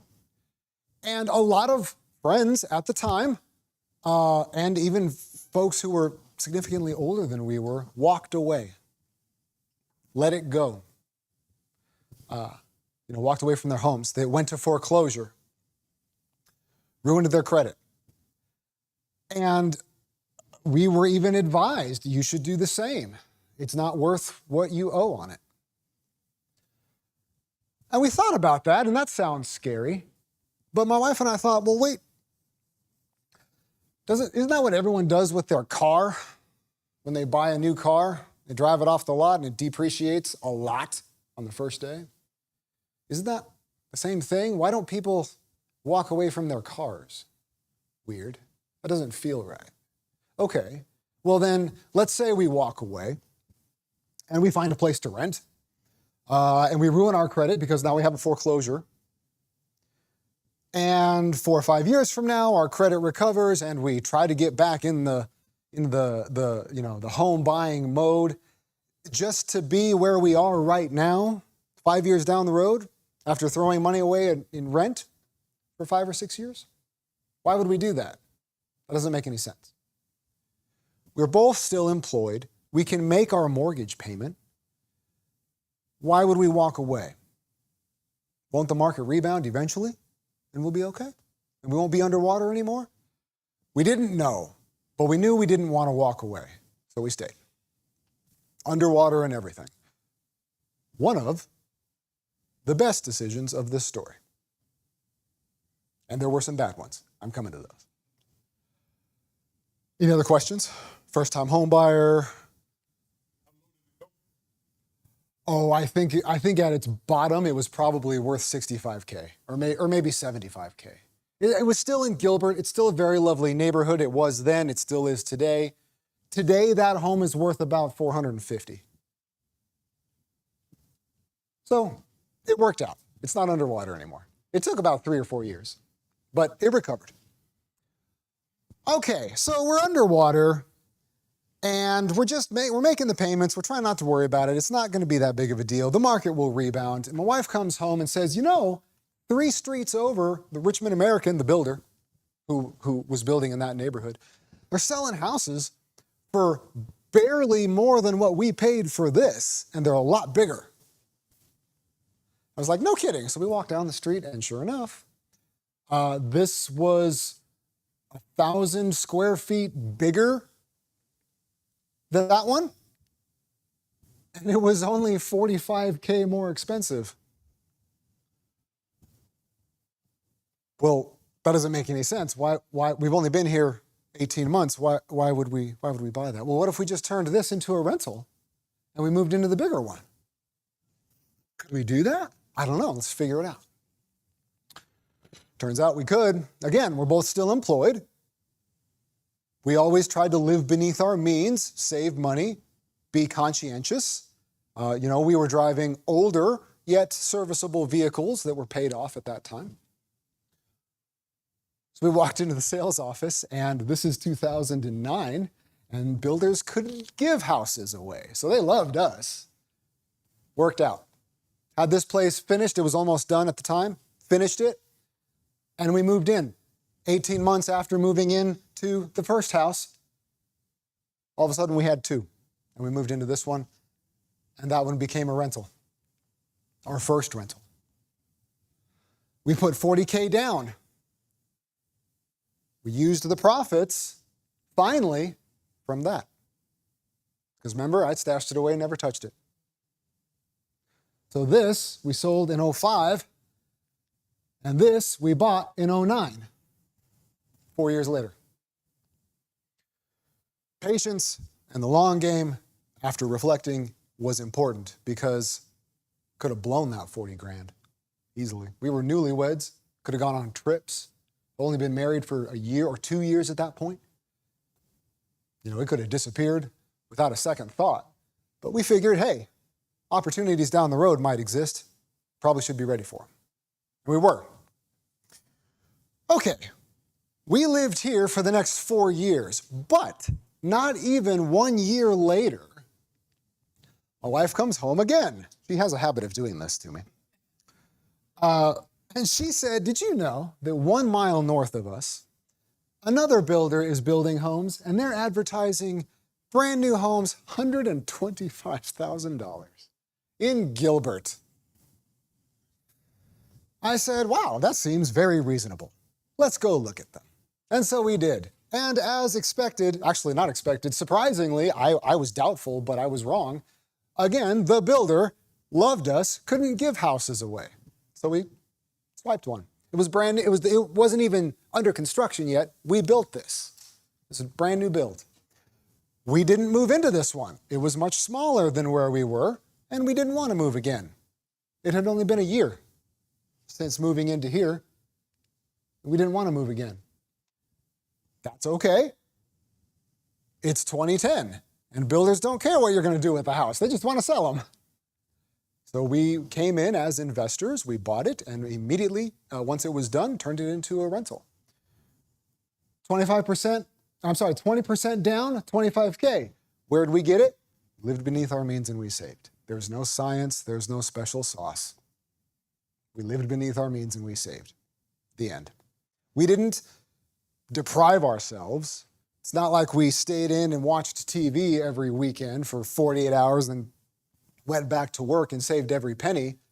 But we were very conscientious with how often we took trips, how often we went out to eat, what cars we drove. I mentioned we drove older cars that were paid off. At this point, we still drove those older cars that were still paid off. Low debt, low credit card usage. We used credit cards, but tried to keep it under control. Tried to pay it off at the end of every month so interest didn't accumulate. All those little things worked well. And again, remember, we didn't save up for this down payment. That was the money from the bare land property 4 years ago. So between 2007 and 2010, that was 3 years of savings, of diligent, saving your extra every month and letting it grow. That model of save diligently for anywhere from 2 to 4 years, and then that's your down payment for the next property, would serve us well. And we replicated that model 6 times, I think. There's not much else to say about it. I already told y'all I use Kohl's Cash. You know, my truck's 15 years old and I love it. I'm never selling it. So again, I don't mean to sound like a miser or tight-fisted, but it is true that with some small choices and discipline, 2 or 3 years down the road, suddenly you have capabilities to do things that a lot of people don't. And we did that many times. Okay, it's 2010. Oh, back up. Oh, I went way forward. Hold on. 2010. We are 25 years old. We have 3 houses. And the market is still, all of the rhetoric had not changed. Gloom and doom, no one's buying. The mortgage industry is turned on its head, very, very scary. Nobody was buying. Builders couldn't give houses away. And we have 3 of them. What are we doing? Are we doing the right things? This is kind of weird. This is kind of scary. I thought we were underwater. I thought that was a big deal. Was it? I don't know. Still don't know. Apparently not. So we hit the pause button and we tried to cool our heels a little bit before we screwed around and extended ourselves a little too far and without really knowing what we were doing. We had 2 rentals at this point, and I was doing all of the property management at the time myself. It's very difficult. It's a whole second job. I don't personally recommend. Since then, we've hired professionals for many, many years now. But we paused. We didn't know what the next opportunity would be. We didn't know what the market was going to look like in a year or 3 years or whatever. So we just decided to chill out a little bit. But we still lived beneath our means and saved. I know it's really boring. Question. Going back to that time, can you repeat again what you said about the doom and gloom and the mortgage rates and or the mortgage industry? Because I think we're sitting in that time right now. Yeah, it's so everyone you spoke to was kind of said the same thing. The market is scary.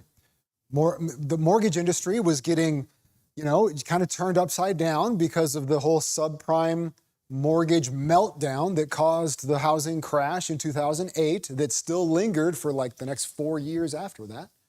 And everyone was very cautious. We had just seen 1 million people or more walk away from homes, voluntarily go to foreclosure, ruin their own credit. For what? Because it's scary? Like, I'm sorry, like I didn't have a finance degree at this time, but I knew that smelled weird. And I don't know. The lessons, so I told y'all at this point, we kind of hit the pause button. The lessons thus far that were starting to become clear were, instead of assuming it's impossible or that you can't do it, instead we should probably consider, well, wait a minute, if we really had to think about it, how could we pull this off if we really wanted to? And that mindset difference between, oh, that's not possible, I won't even think about it, to, you know what, it might be possible, let's try to figure it out. If we can't figure it out, then it isn't possible, but let's try to figure it out anyway. And just the commitment to doing that, we found very beneficial. If you assume it's impossible, then you sort of make that true. Because if you assume it's impossible, you exonerate yourself from the responsibility of trying to figure it out. I won't even think about it. And you make it true that it's impossible because you don't pull it off. You don't commit to trying. Anyway, that's kind of what we thought about it. But like I said, we did kind of freak ourselves out because we're 25 years old.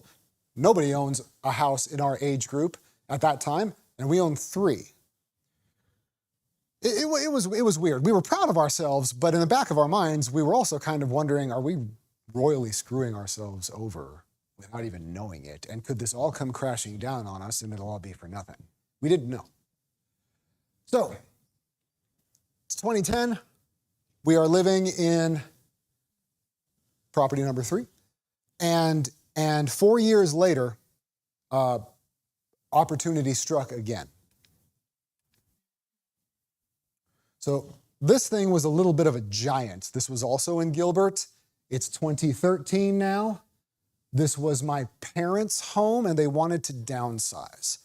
When we bought this place, we had no idea that 3 years later, this would be an opportunity. You're going to see a theme here.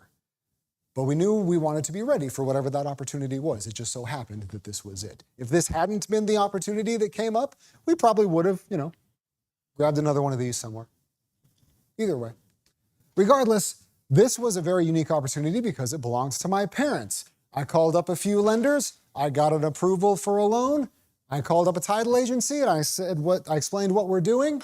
And they said, sure, we'll do all the paperwork for you for, lots of fees. And we did. And my parents sold the house to my wife and I. Conventional loan, PMI, $40,000 down payment, we saved up. Remember, we hit the pause button, but we continued to save our money. It was 3 years ago. We got promoted. We got nominal increases in salary. Tried not to significantly upgrade our lifestyle and saved the extra. Kept saving. And it worked out because when this opportunity knocked on our door, we were ready. We didn't know it was coming, but we knew we wanted to be ready. And that's a repeated lesson again and again and again. We moved in. It was bigger than where we were.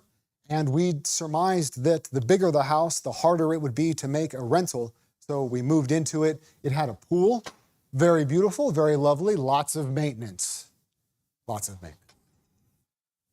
Lovely landscaping, front and back. In this neighborhood, it had been one of the original model homes in the neighborhood, so it had a lot of cheesy upgrades, but that's cool, I guess. It just, happened to be the case. 3-car garage.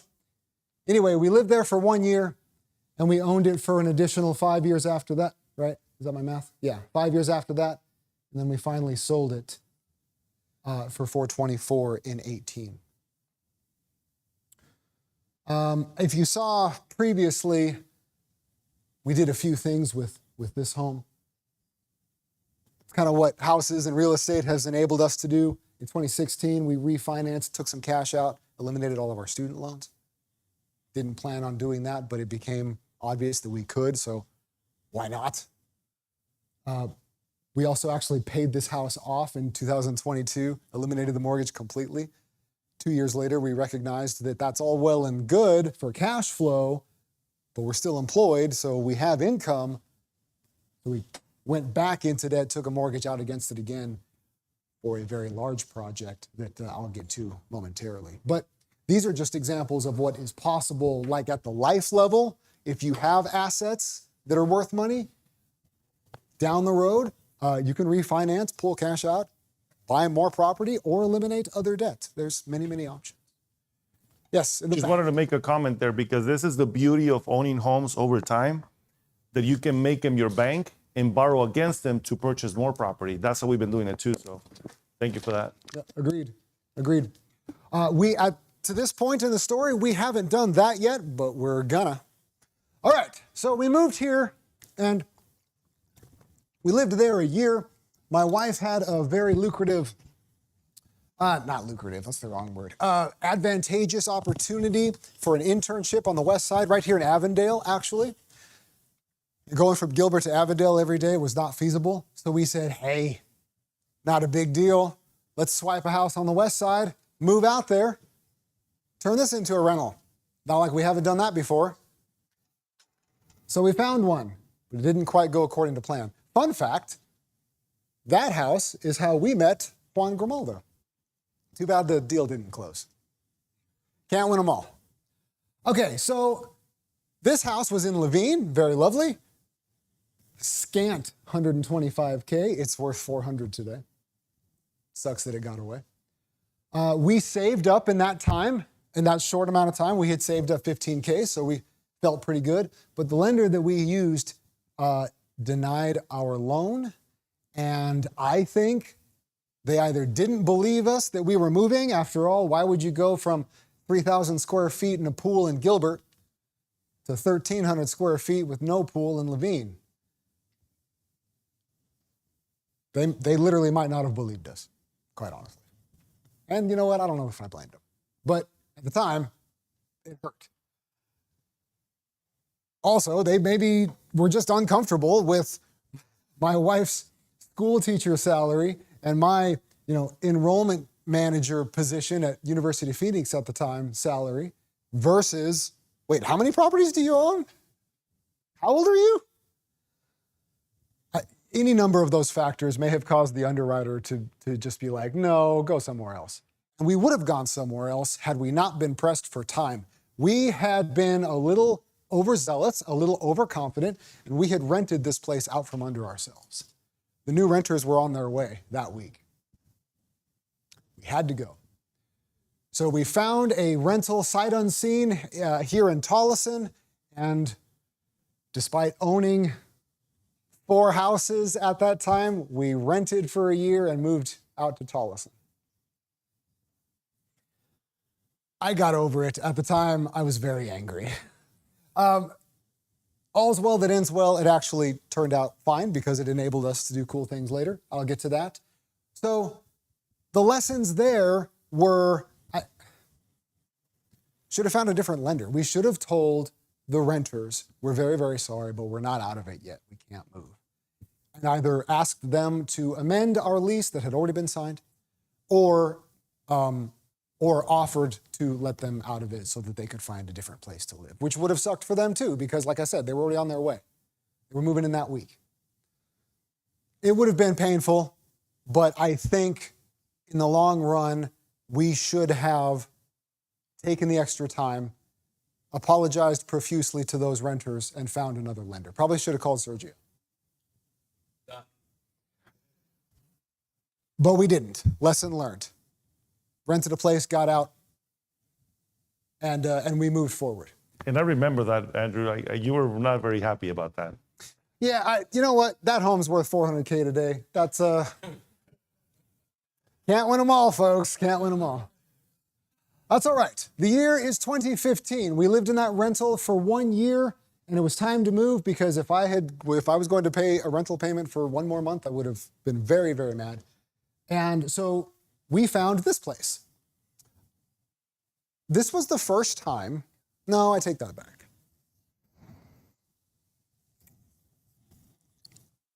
Yeah, no, it was. This was the first time where we never once thought, hey, when we move, it'll be our next rental, even though at this point we'd already done that like 3 times. This house had a pool. It was in the South Phoenix area up against South Mountain. The backyard looked at South Mountain. It was on Dobbins and 16th Street, I think. Used to be a golf course. There's new houses there today, but it used to be a golf course and then the mountains. Very beautiful. Up to this point, we'd never used the VA loan before. I wasn't really interested in it because conventional loans and FHA loans were better loans for where we are, for where we were. But we'd never used the VA loan before, and I qualify for it, so let's give it a try. Decent loan. Usually VA loans are for vets who might not have substantial down payment capability. Fortunately, we had decent down payment capability, but despite that, we figured we'd give it a try and see how it worked out. The VA loan's a good one, a good interest rate at the time. And to be honest, it just kind of felt like any other mortgage at that point, but wanted to make sure we had a good depth of experience. Some additional paperwork is involved with those types of loans. There's no private mortgage insurance, which is nice, even if your down payment is under 20%, which ours was, as you can see. Again, $15K down payment that we saved up on our own. That was the same $15K that we were going to use to buy this the year prior. We still had it. We didn't, there's nothing to do with it, so we held on to it. Even though that didn't work out, we used that same money for the down payment here, and even a little more actually, because another year had passed and we had saved. We lived there for the next 3 years, and we ultimately sold it in 23 for $415. Similar to this one, pools are lovely and very attractive, but they're not great for landlords to own those properties, personally speaking, because it's much more maintenance cost and monthly maintenance and repairs when necessary. That usually falls on the landlord, and it did on us several times. So while it makes your rental property more appealing to have a swimming pool, it may not be the best financial option for you because it does kind of become a money drain from time to time. This one had a pool, and so did this one. And so when it came time to finally sell a few, they were among the ones that were sold. But that's fine. Made a little bit of money. By the way, I'll pause here. At this point, it's 2023. I'll back up 2 spots. When we sold this, it was 2018. Thank you again to the Grimaldo group for helping me sell this house. Capital gains tax was significant, and that was the first time that I legitimately had to deal with it. I sold that bare land that was outside of Flagstaff years ago, and there was a little bit of capital gains to pay, a couple grand. But when I sold this, that difference in that capital gain was significant, and Uncle Sam will come after you. And it'll make you, well, damn it, it'll make you wonder if you want to keep doing this. Uncle Sam didn't give a shit when I was underwater with the first house, but he'll help himself to my profits when I make good deals. And I've had to deal with that every time I've sold something ever since. unfortunately, it's just part of the deal. It's part of the gig. You just have to factor that in. Is it worth it to sell? Maybe. Look at all this profit that I could accumulate. Yes, that might be true, but make sure you calculate capital gains because you may not be quite as rich as you think you are. At least I've had that realization a few times, and it's not fun. Better to just grit your teeth, understand that Uncle Sam's going to come for his share, and press forward. It's not the end of the world. Yes, sir. Important to also mention about the 1031 exchange, which you know about, right? Oh, I do.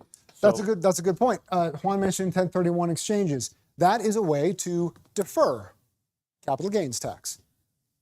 You sell this property and you quick buy the next one with an additional escrow account, with an additional agency helping you.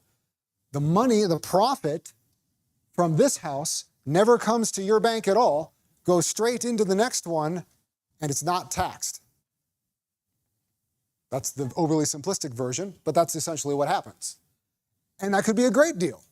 It's also important to understand that you're not avoiding taxes, you're just deferring them. You'll have to pay them, just not now. So, when? The lenders in the room can speak more. Oh, yes, sir. Would you recommend a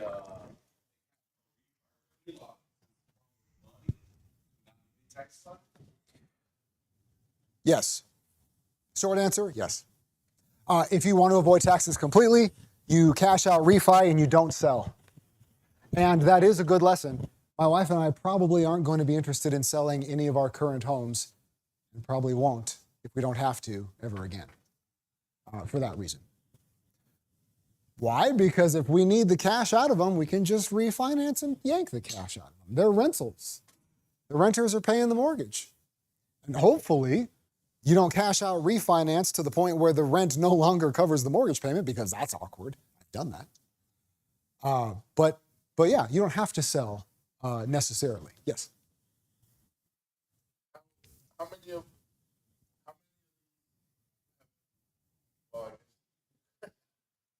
the 27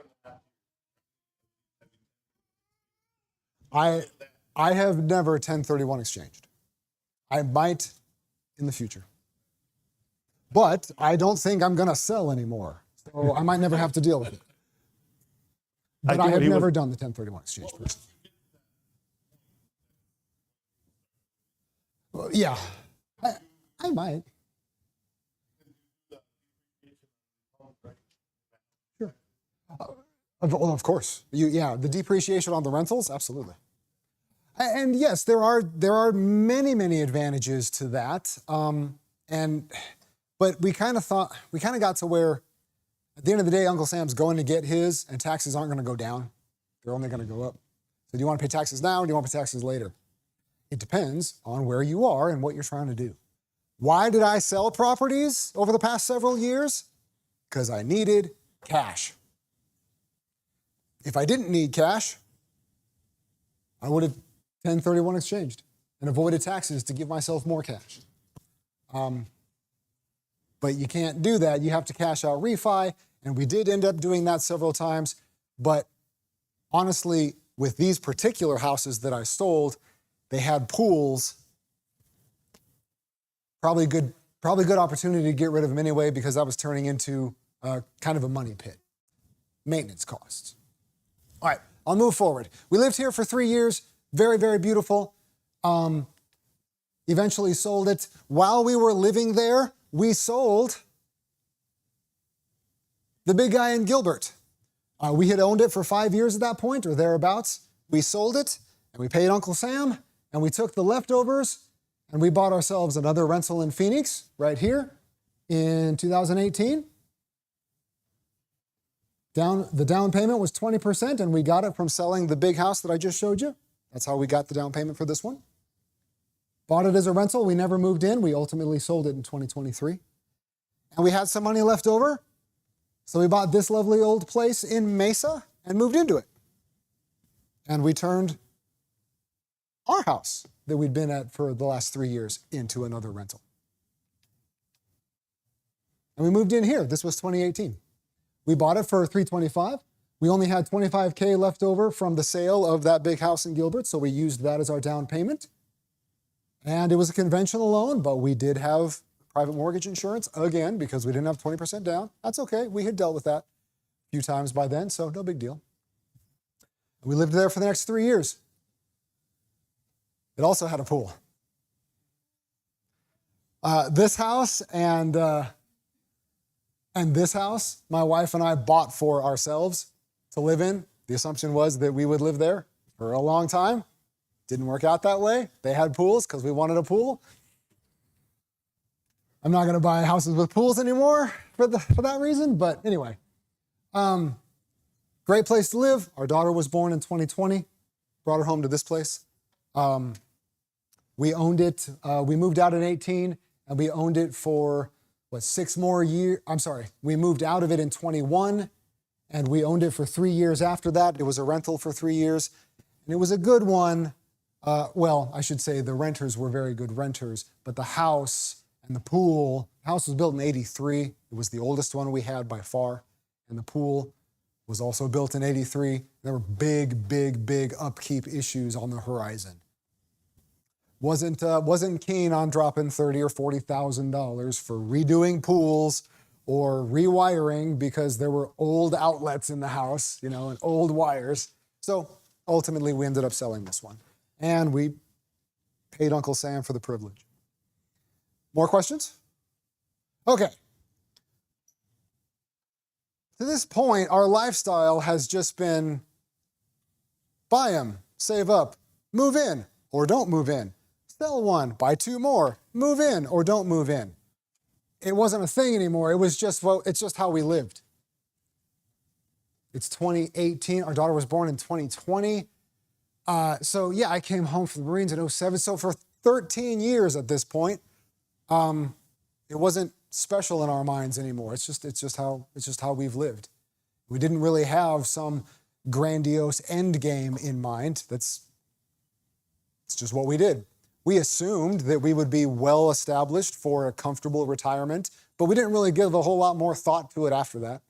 We have good jobs and we like our jobs, so we'll just keep working, regular folks. But as often happens, life looks different after you have a kid. And we were 35 at that point, just 5 years ago. Oh, going the wrong direction. So at this point, we have, at this point, I've lost count. Way back in, I think it was this. Yeah, it was when we hit the pause button after the 3rd house. We started making a joke. Hey, at this rate, we'll have 10 of these things by 40 years old. We got to 10. We were 37. It was approximately that house. I don't know if that was the 10th or if, that had to have been the 10th. It wasn't a joke anymore. It was reality. And we reflected and we were like, how long ago was that? Oh, that was just 10 years ago-ish, thereabouts. Oh my God. Okay. Well, what are we really doing? Well, I don't know. It's, saving, I guess. Still doing that, by the way. It's very boring, I know. So, because we don't know how to sit on our hands and just be still, we decided to shake it up and buy a couple of houses back to back because we could and try new areas like Santan Valley. We picked up this place in Santan Valley for $221 in 19. We saved up for this down payment. How did we do that? Good question.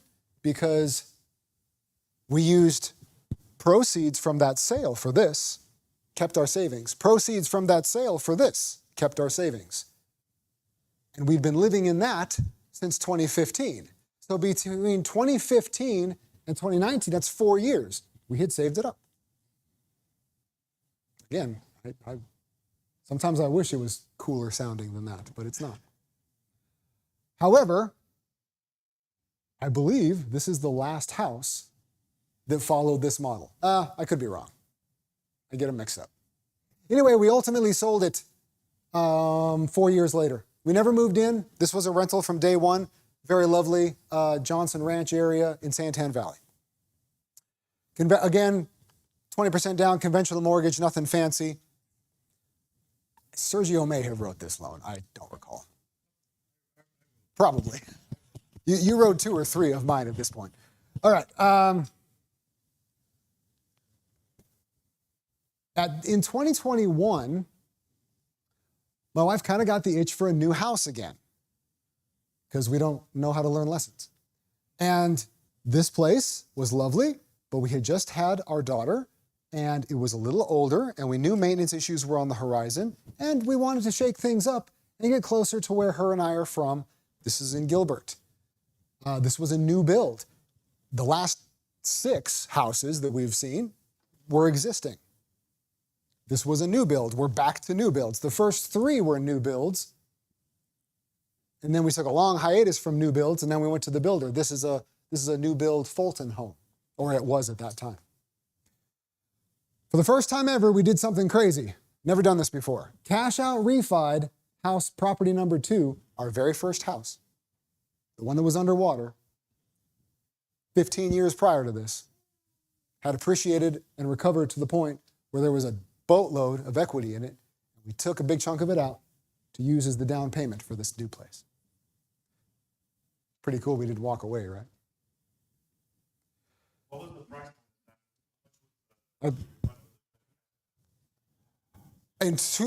It was probably, it wasn't 4 yet. It was probably $315 at that point, and we took out about $70K. And you bought it for $199. $199. Yeah. How much was the balance down all the way? 2. Oh, we owed more on it than we bought it for. Because you kept originally. borrowing from it. You borrowed before. Yeah. So its current loan is more than we ultimately paid for it way back in the day. That's true. But thankfully, its value is like $415 now, or $450. And what I'm trying to get here is that you used money from that house to build more wealth as the years went on. And this is what people don't realize, that as time goes on, you owe less and less and less, and the house is worth more and more. So it's a big gap that you are able to build. The delta, it starts slow, but the lines diverge quickly, which is nice. And people ain't going to stop moving to Arizona, folks. So at the end of the day, how many houses do you own? Markets change, interest rates change, seller's market, buyer's market. I still am not confident that I know the difference. Because if it's a buyer's market, then all the buyers rush to buy, and then there's high demand, and it becomes a seller's market.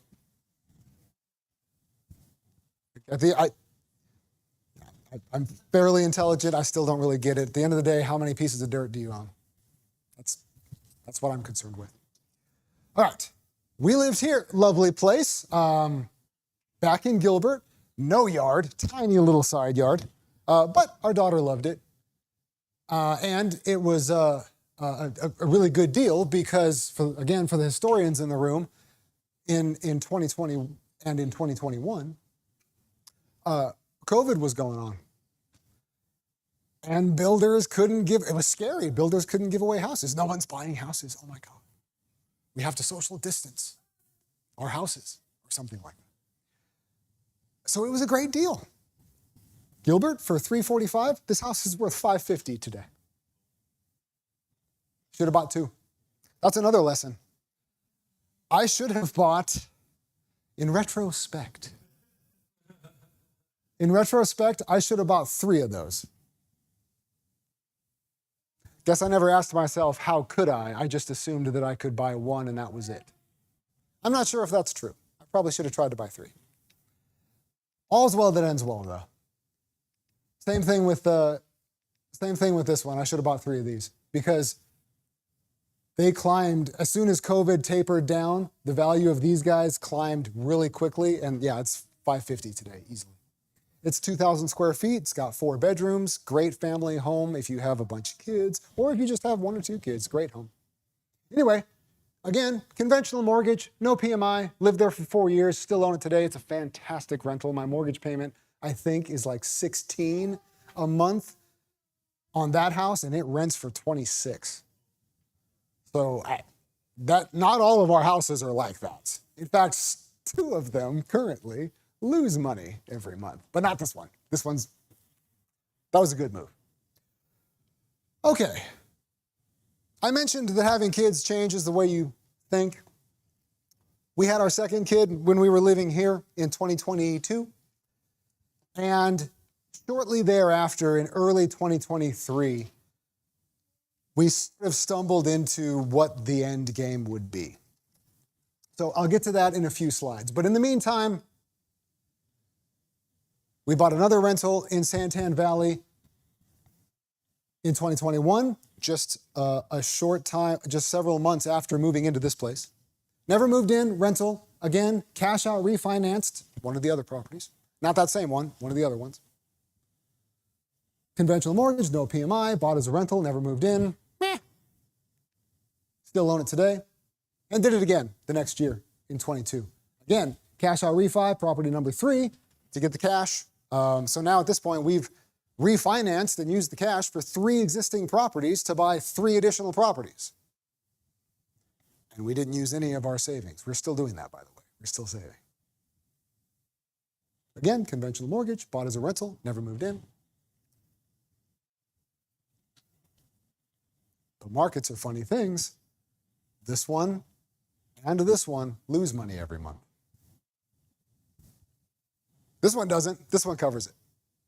But not everything that glitters is gold. And it might take some time for Santan Valley to start appreciating again. Part of the gig. We understand that. We were underwater with house number 1. But we decided that being patient, stay the course. We don't have to sell. We don't have to walk away. Let's be patient and see what happens. We're confident that after a brief downslide, Santan Valley will recover and these will be just fine. Yes, sir. You mentioned something about net worth, right? So when you have multiple real estate properties like Andrew does, right? As a lender, I can tell you that we look at, we look at the net worth, how much real estate is owed, how much debt, and whatever the difference is the net worth. We also do a cash flow on rental, right? You mentioned a few properties lose money. That's not important when you have multiple pieces of the property because it's how much you add all the rents that you get, Total cash flow. right? And then you subtract what your payments are. And your total is either positive or negative. Of course, once you have a bunch of properties, the important is to have a positive, which he does. Even if you're losing on 2, the other ones will make up for the loss. And then the force of appreciation compounds over time so that he can make money on the equity. So that's the cash flow, right? So you can do cash flow either, the cash flow for the rents. Gotcha. And I think that's the game. And one of the important things to note about that is it's a long-term game, right? People want to get into real estate, and do I want every property to double like from 2019 till 2024, 25? 100%, but that's not the case. That's great when it happens, but it doesn't always happen. It doesn't always happen, but if you're patient enough, as we showed you the graphs, and Andrew wasn't here for the first part, so he's not sharing something that we mentioned, but he's saying the same thing that we went over. If you're patient, the market will change. There's going to be a buyer's market, a seller's market, a buyer's market. Who knows? It's patience, yes. Sir. I've always wanted to ask you, have you done any type of pondering or like comparing, like if you were to have just saved your money and put it in the stock market, for example, all the down payments that you put in to all these, it still would be, I believe, exponential growth because you're gaining on each one of these Oh, yeah. values. So if I had taken all of the down payments that I've mentioned thus far, the ones that I saved up for, because I didn't save up for these. But all the down payments that we spent years saving up for, if I'd have just thrown that in a stock, yeah, I mean, no. I haven't found an asset like a rental property that appreciates in value and cash flows like rental properties. Stocks can be cool. Mutual funds can be cool. There's a lot of options, but I haven't found a better idea than what this is. Yes, sir. Roughly per property. $200-300. $200-300. each per month. And I'm eating it, and it sucks. In essence, it's not a loss because paying your mortgage is a percentage. Say it's what 15 to 20% of what your payment is a month is actually going into lowering down.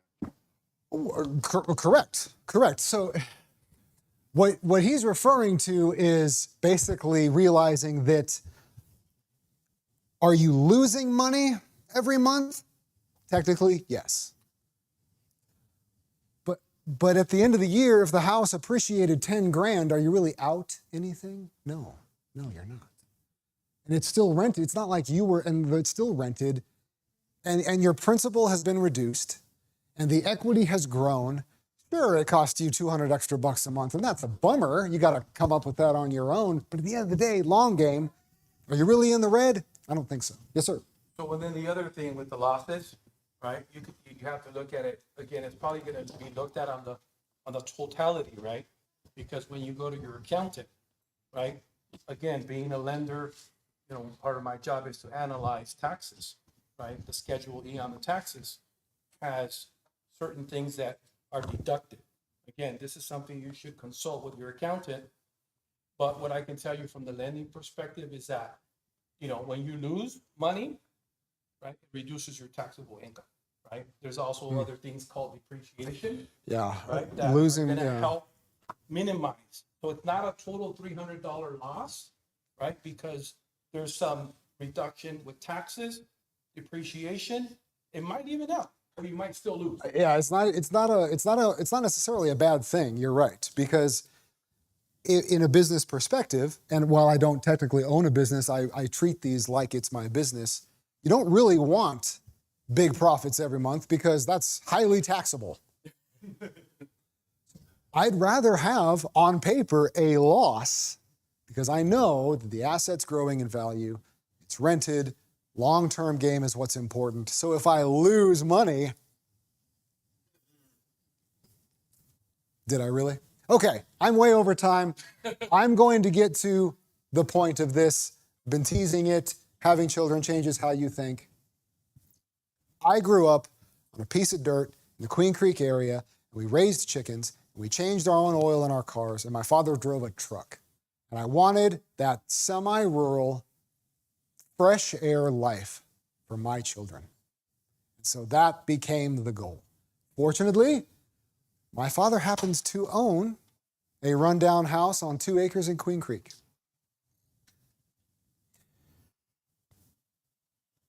So we bought it from him. He still lives there, by the way. Free rent for life. It's a great deal. $60K down. I used the profits from selling one of the properties that I told you about, number 7, just for perspective. We sold this place in 2023. We took that profit, or we took that money, paid Uncle Sam, and we gave it to my father as a down payment for this place. And it was a 2-year process, all of 23 and all of 24. Total gut renovation loan, seller financing, very, what do I have it? Yeah. Non-traditional renovation loan in addition to seller financing. A 2-year process.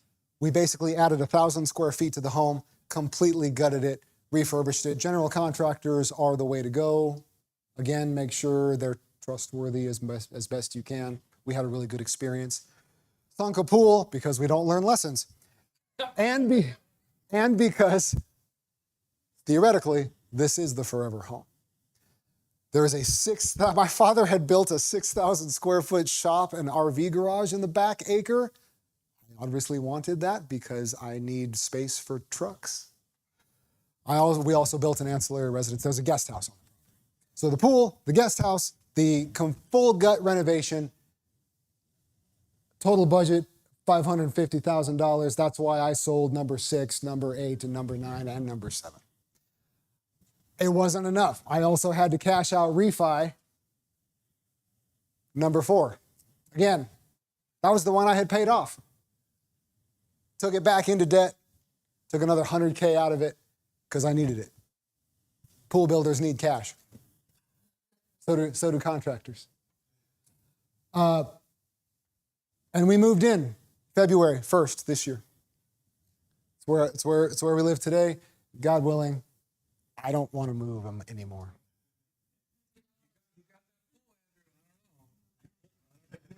Yeah, but I'm in it like every day, so it's okay. It's okay. Today, it wasn't worth it. This is a good deal. When we bought it from my father, it was approximately 65 in value, I think. Or I'm sorry, 650 in value, I think. So that is a good deal. But obviously, you factor in his coming retirement. I mean, he's semi-retired already. For him, eliminating bills, living with his grandchildren on site. He lives in the guest house. Yeah, it's invaluable. Stuff like you get to those years, and that kind of stuff becomes far more important than ROI, return on investment or anything like that. He's in Venice, Italy right now, by the way. I'm pretty sure I paid for that trip. That's fine. That's fine. No, but, and free rent for life, 70 years old, retirement. I don't want bills. I'm 70. It worked out well for him. Obviously, it worked out well for us. And having granddad on the property is also invaluable. Bedtime stories for my children twice a week or more. Okay. 1.3. I have it. Yeah, so I basically put 1.1 into it, and it's approximately 1.3 today. Well, yeah, since February, since it was done. I don't owe that much money. I owe roughly 480-ish, 470-ish remaining, and my father's getting up there, so we have a plan. He wasn't interested in a 30-year mortgage. You know what I'm saying? Obviously, no surprise, wants what he's owed sooner than that. So we have an accelerated payment plan worked out. And again, walk into a title agency and explain what you're trying to do, and yeah, we'll do the paperwork. Cool. It's not traditional. Not many people do it that way, but it's...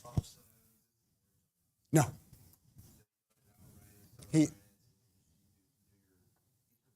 He's the bank. He's the bank, exactly. And that was key. He bought it in 16 for like 365 or something. It was insane. Now, the house wasn't in great shape, let's be fair. But still, for what it is today, amazing deal. But that was 2016. Markets change. We had no idea that this was the end game until 2022. Yet, from 07 to 2022, we had done all these things. So it goes to show, at least in our minds, that you don't have to have a plan for having 10 houses by 40 years old, or having 12 total, or whatever milestone you come into. You just have to have a plan for the next one. And for us, as you saw, that changed. Save up for down payment. Sell another place for a down payment. Refinance another place for a down payment. It could be any number of those things. There is no set way of skinning a cat, if you will. Okay, so, and because we're silly, I was tired of looking at my 401k not growing, so I liquidated that son of a bitch. I'm not saying this is for everybody, but I tore up my 401k. I took all the cash and I bought another rental. Was that a good deal? I don't know. It's in Gilbert, so hopefully location. But I paid an arm and a leg for a small house. So I'm hoping that that turns out okay. Never moved in. We did that just for fun in 2023 because construction was underway and going really slow. And I was bored.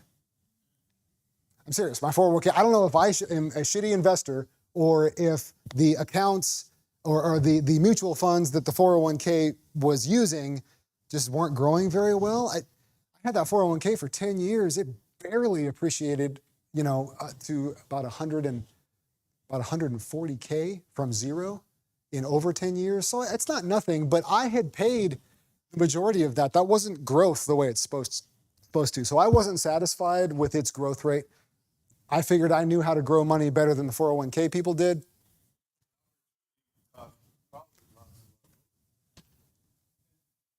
Yeah, the preceding 10 years of the 401k, yeah. Well, I'd never really thought about it because it was a bunch of paperwork. But then I looked into it and I was like, I can do this. Look at what I'm doing here. I'm doing this 2-year evolution of contractors and pool builders and refinancing and selling. By the way, selling 4 homes, refinancing a 5th, buying this and renovating it and sinking a pool with toddlers over a 2-year period is not easy. Anyway, paid off though. So what will property number 15 be? When will it occur? What will it be? Will it be a cabin up north? An Airbnb perhaps? Never done that before. That might be cool. Maybe not. Probably not. We don't know what the next opportunity is going to be, but we're already living beneath our means and saving for it. And I'm kind of getting the itch. So probably 2026, I think. I'll conclude with the lessons. No one plans to fail, but most people, almost all people, fail to plan. Have a plan. It doesn't have to be how to get 10 by 40. It just has to get the next one. Just has to involve the next one. We didn't come up with that plan in the beginning. We didn't even know what we were working towards until opportunity knocked. How can I versus I can't? Like I said earlier, if you assume it's impossible, then it is. Guard how you think. Nothing worthwhile ever came easily. You're going to have setbacks. I've been to court twice, lost both times. Renters kind of, have preference for better or for worse. I've gotten over it. It's fine. I lost a little bit of money, but hey, property management that also offers legal services is, worth it, probably. Patience. Rome wasn't built in a day. There's going to be setbacks. Stay focused. Live beneath your means. Use the extra, like I've mentioned. And finally, it doesn't matter if you're 18 years old like I was, 41 years old like my brother-in-law was, or 67 years old like my father-in-law was. It's never too late. My brother-in-law has 4 houses now. My father-in-law has 2. You can have 10K down or 80K down. You can save, you can refinance, you can liquidate your 401k. It's not for everyone. You might have PMI, you might not. It might be a conventional loan, it might be non-traditional, it might be FHA. I've done all of those many times. You might move in, you might not. At the end of the day, fortune favors the bold. So in my view, the lesson, be bold. I really appreciate it. I hope you all learned something.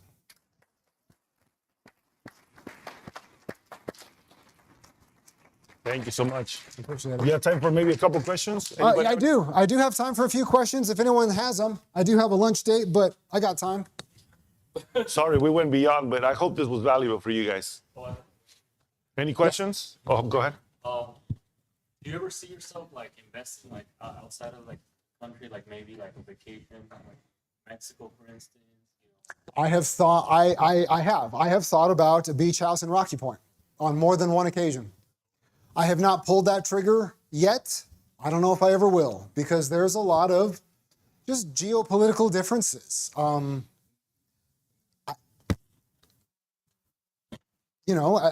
many rules and laws and taxes and regulations and hoops to jump through might there be that I don't know anything about? And yes, I could learn about them, but would it ultimately be worth it, or would I just be seen as a money pit, if you will? I need to get property management for the months that I'm not there. Utilities. Houses on beaches deteriorate. So haven't pulled that trigger. A lot more goes into that versus what I'm used to, but I'm not opposed, maybe. One of the things that I would share in my perspective, in my view, in buying property outside of the country or other places to vacation is with the rental income, you can live anywhere you want and have somebody else pay for it and just rent the place without having to do with the maintenance. Because you're right, there's many political issues that you have no control over. Yeah, all of a sudden, foreign nationals, tomorrow foreign nationals owning property might become illegal, and I'm SOL. Yep. And that's not a Mexico thing per se. That's in any country. Yep.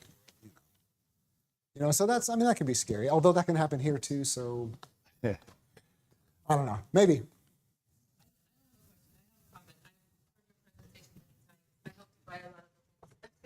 Claudia is very helpful, guys.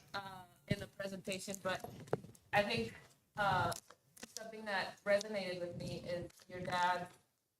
You know, obviously your dad is in a good place to retire, and it's funny that the story started with him putting that, hey, you're 18, you have money, go buy this land, and kind of that full circle that I didn't hear previously in your presentation. So it's really cool to see where, you know, that seed was planted and how far that went. So thank you. That's not lost on me. And you're right. 2 years ago when I gave this presentation, or 3 years ago rather, that part of the story didn't exist yet.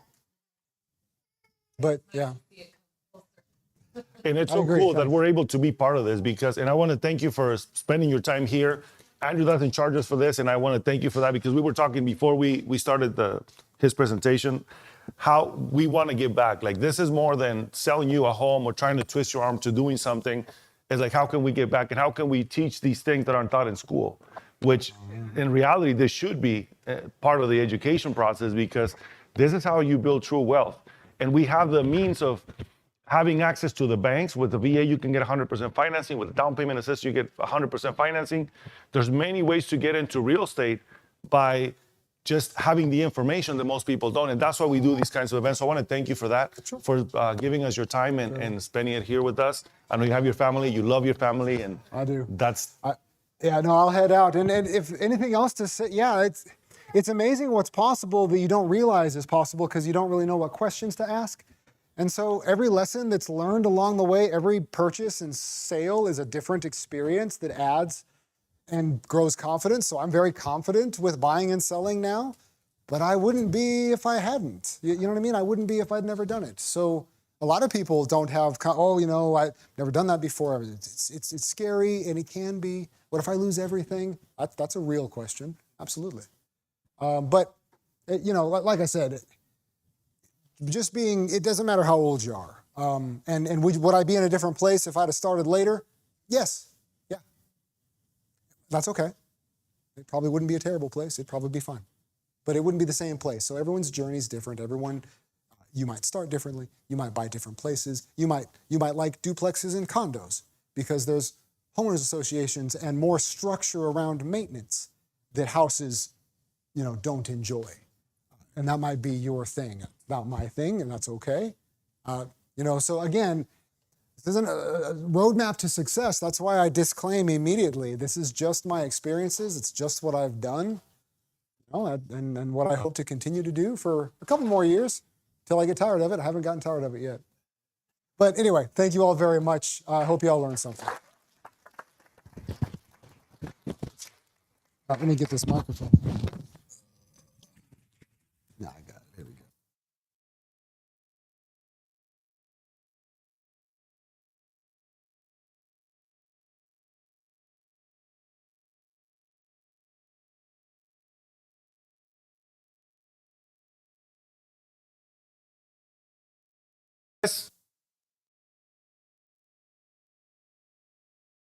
thanks to you too, because a lot of you guys have worked with us and we're grateful for that. Thank you so much. All right. This is our team. What do you got? Oh, we got some shirts. All right. I got to give some hats to people that participated. We got some merch for you guys too. Oh, wow. Gotta ask a question or something. Okay, Anything that you got from this time that you didn't know before, that you learned any nuggets? You're in real estate, so anything that stood out? The whole thing of what he was saying, live beyond your means and save. And I started 23. When you were 23? And I'm living off most stuff I did before 35. And I spent the last 15 years dealing with some crazy illnesses. So it can be done. And I was going to say, do look at the Term 31 exchanges, because you get to a certain point when you have houses, then you can start doing the cabin up north or things, and the flexibility that comes with it. So that's what I'm going to talk about. Okay, awesome. Thank you so much. Very good. Very good. You participated quite a bit, so I'm going to give you a shirt too. I want to say, like, you guys bringing Black Sheep out here is pretty great. Some key nuggets is having the right people can save you money. Just one of the nuggets was like APS, getting the power, getting the utilities, because everybody sees land out here and you're like, I want to buy it. But if you don't know about construction, if you don't know anything about utilities, it's having the right people assess that can save you money, because $100,000 property doesn't mean it's a good land. What sounds like a good deal may not be a good deal. You're spending like $200,000-$300,000 just to get it to where the other one maybe would have been 150 or 180. So key connection is having your real estate agent and having your contractor. And even the architects, that's one thing I learned, because we're right now, we're going back and forth with them, and they're sharing with us, okay, we're going to look into this and look into that. But we looked into the city, and this is what you can do, this is what you can't do. So it's pretty awesome to have that. Like, I didn't know that could be that great resource. And they take you from planning to the permits, and then they say, okay, you're ready to go. Yeah. Key people, look up this term, it's value engineering. Like, you guys are bringing it up with the utilities, the windows, and stuff like that, or even upgrades. You're like, hey, you might spend another $1,000, but the value goes up. So 10,000, yeah. look up that term, and you'll see having the right people in the right place takes you to the next step. Awesome. Thank you for sharing. Who else wants to share, or a nugget or two that you got from this? No? You, Susie? Yeah.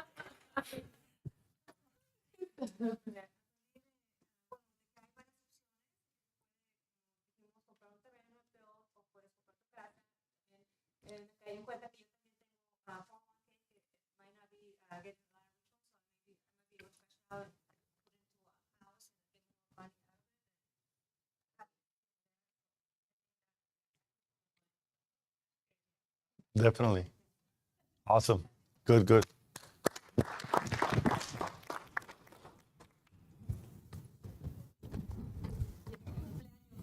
Oh, happy birthday. Oh my gosh. Oh, wow.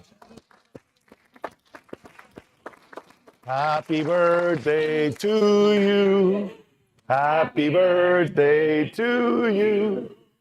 Happy birthday, dear Susie. Happy birthday to you. Awesome. If everybody's good, then we can go ahead and grab lunch. We're going to take a picture right here with the team.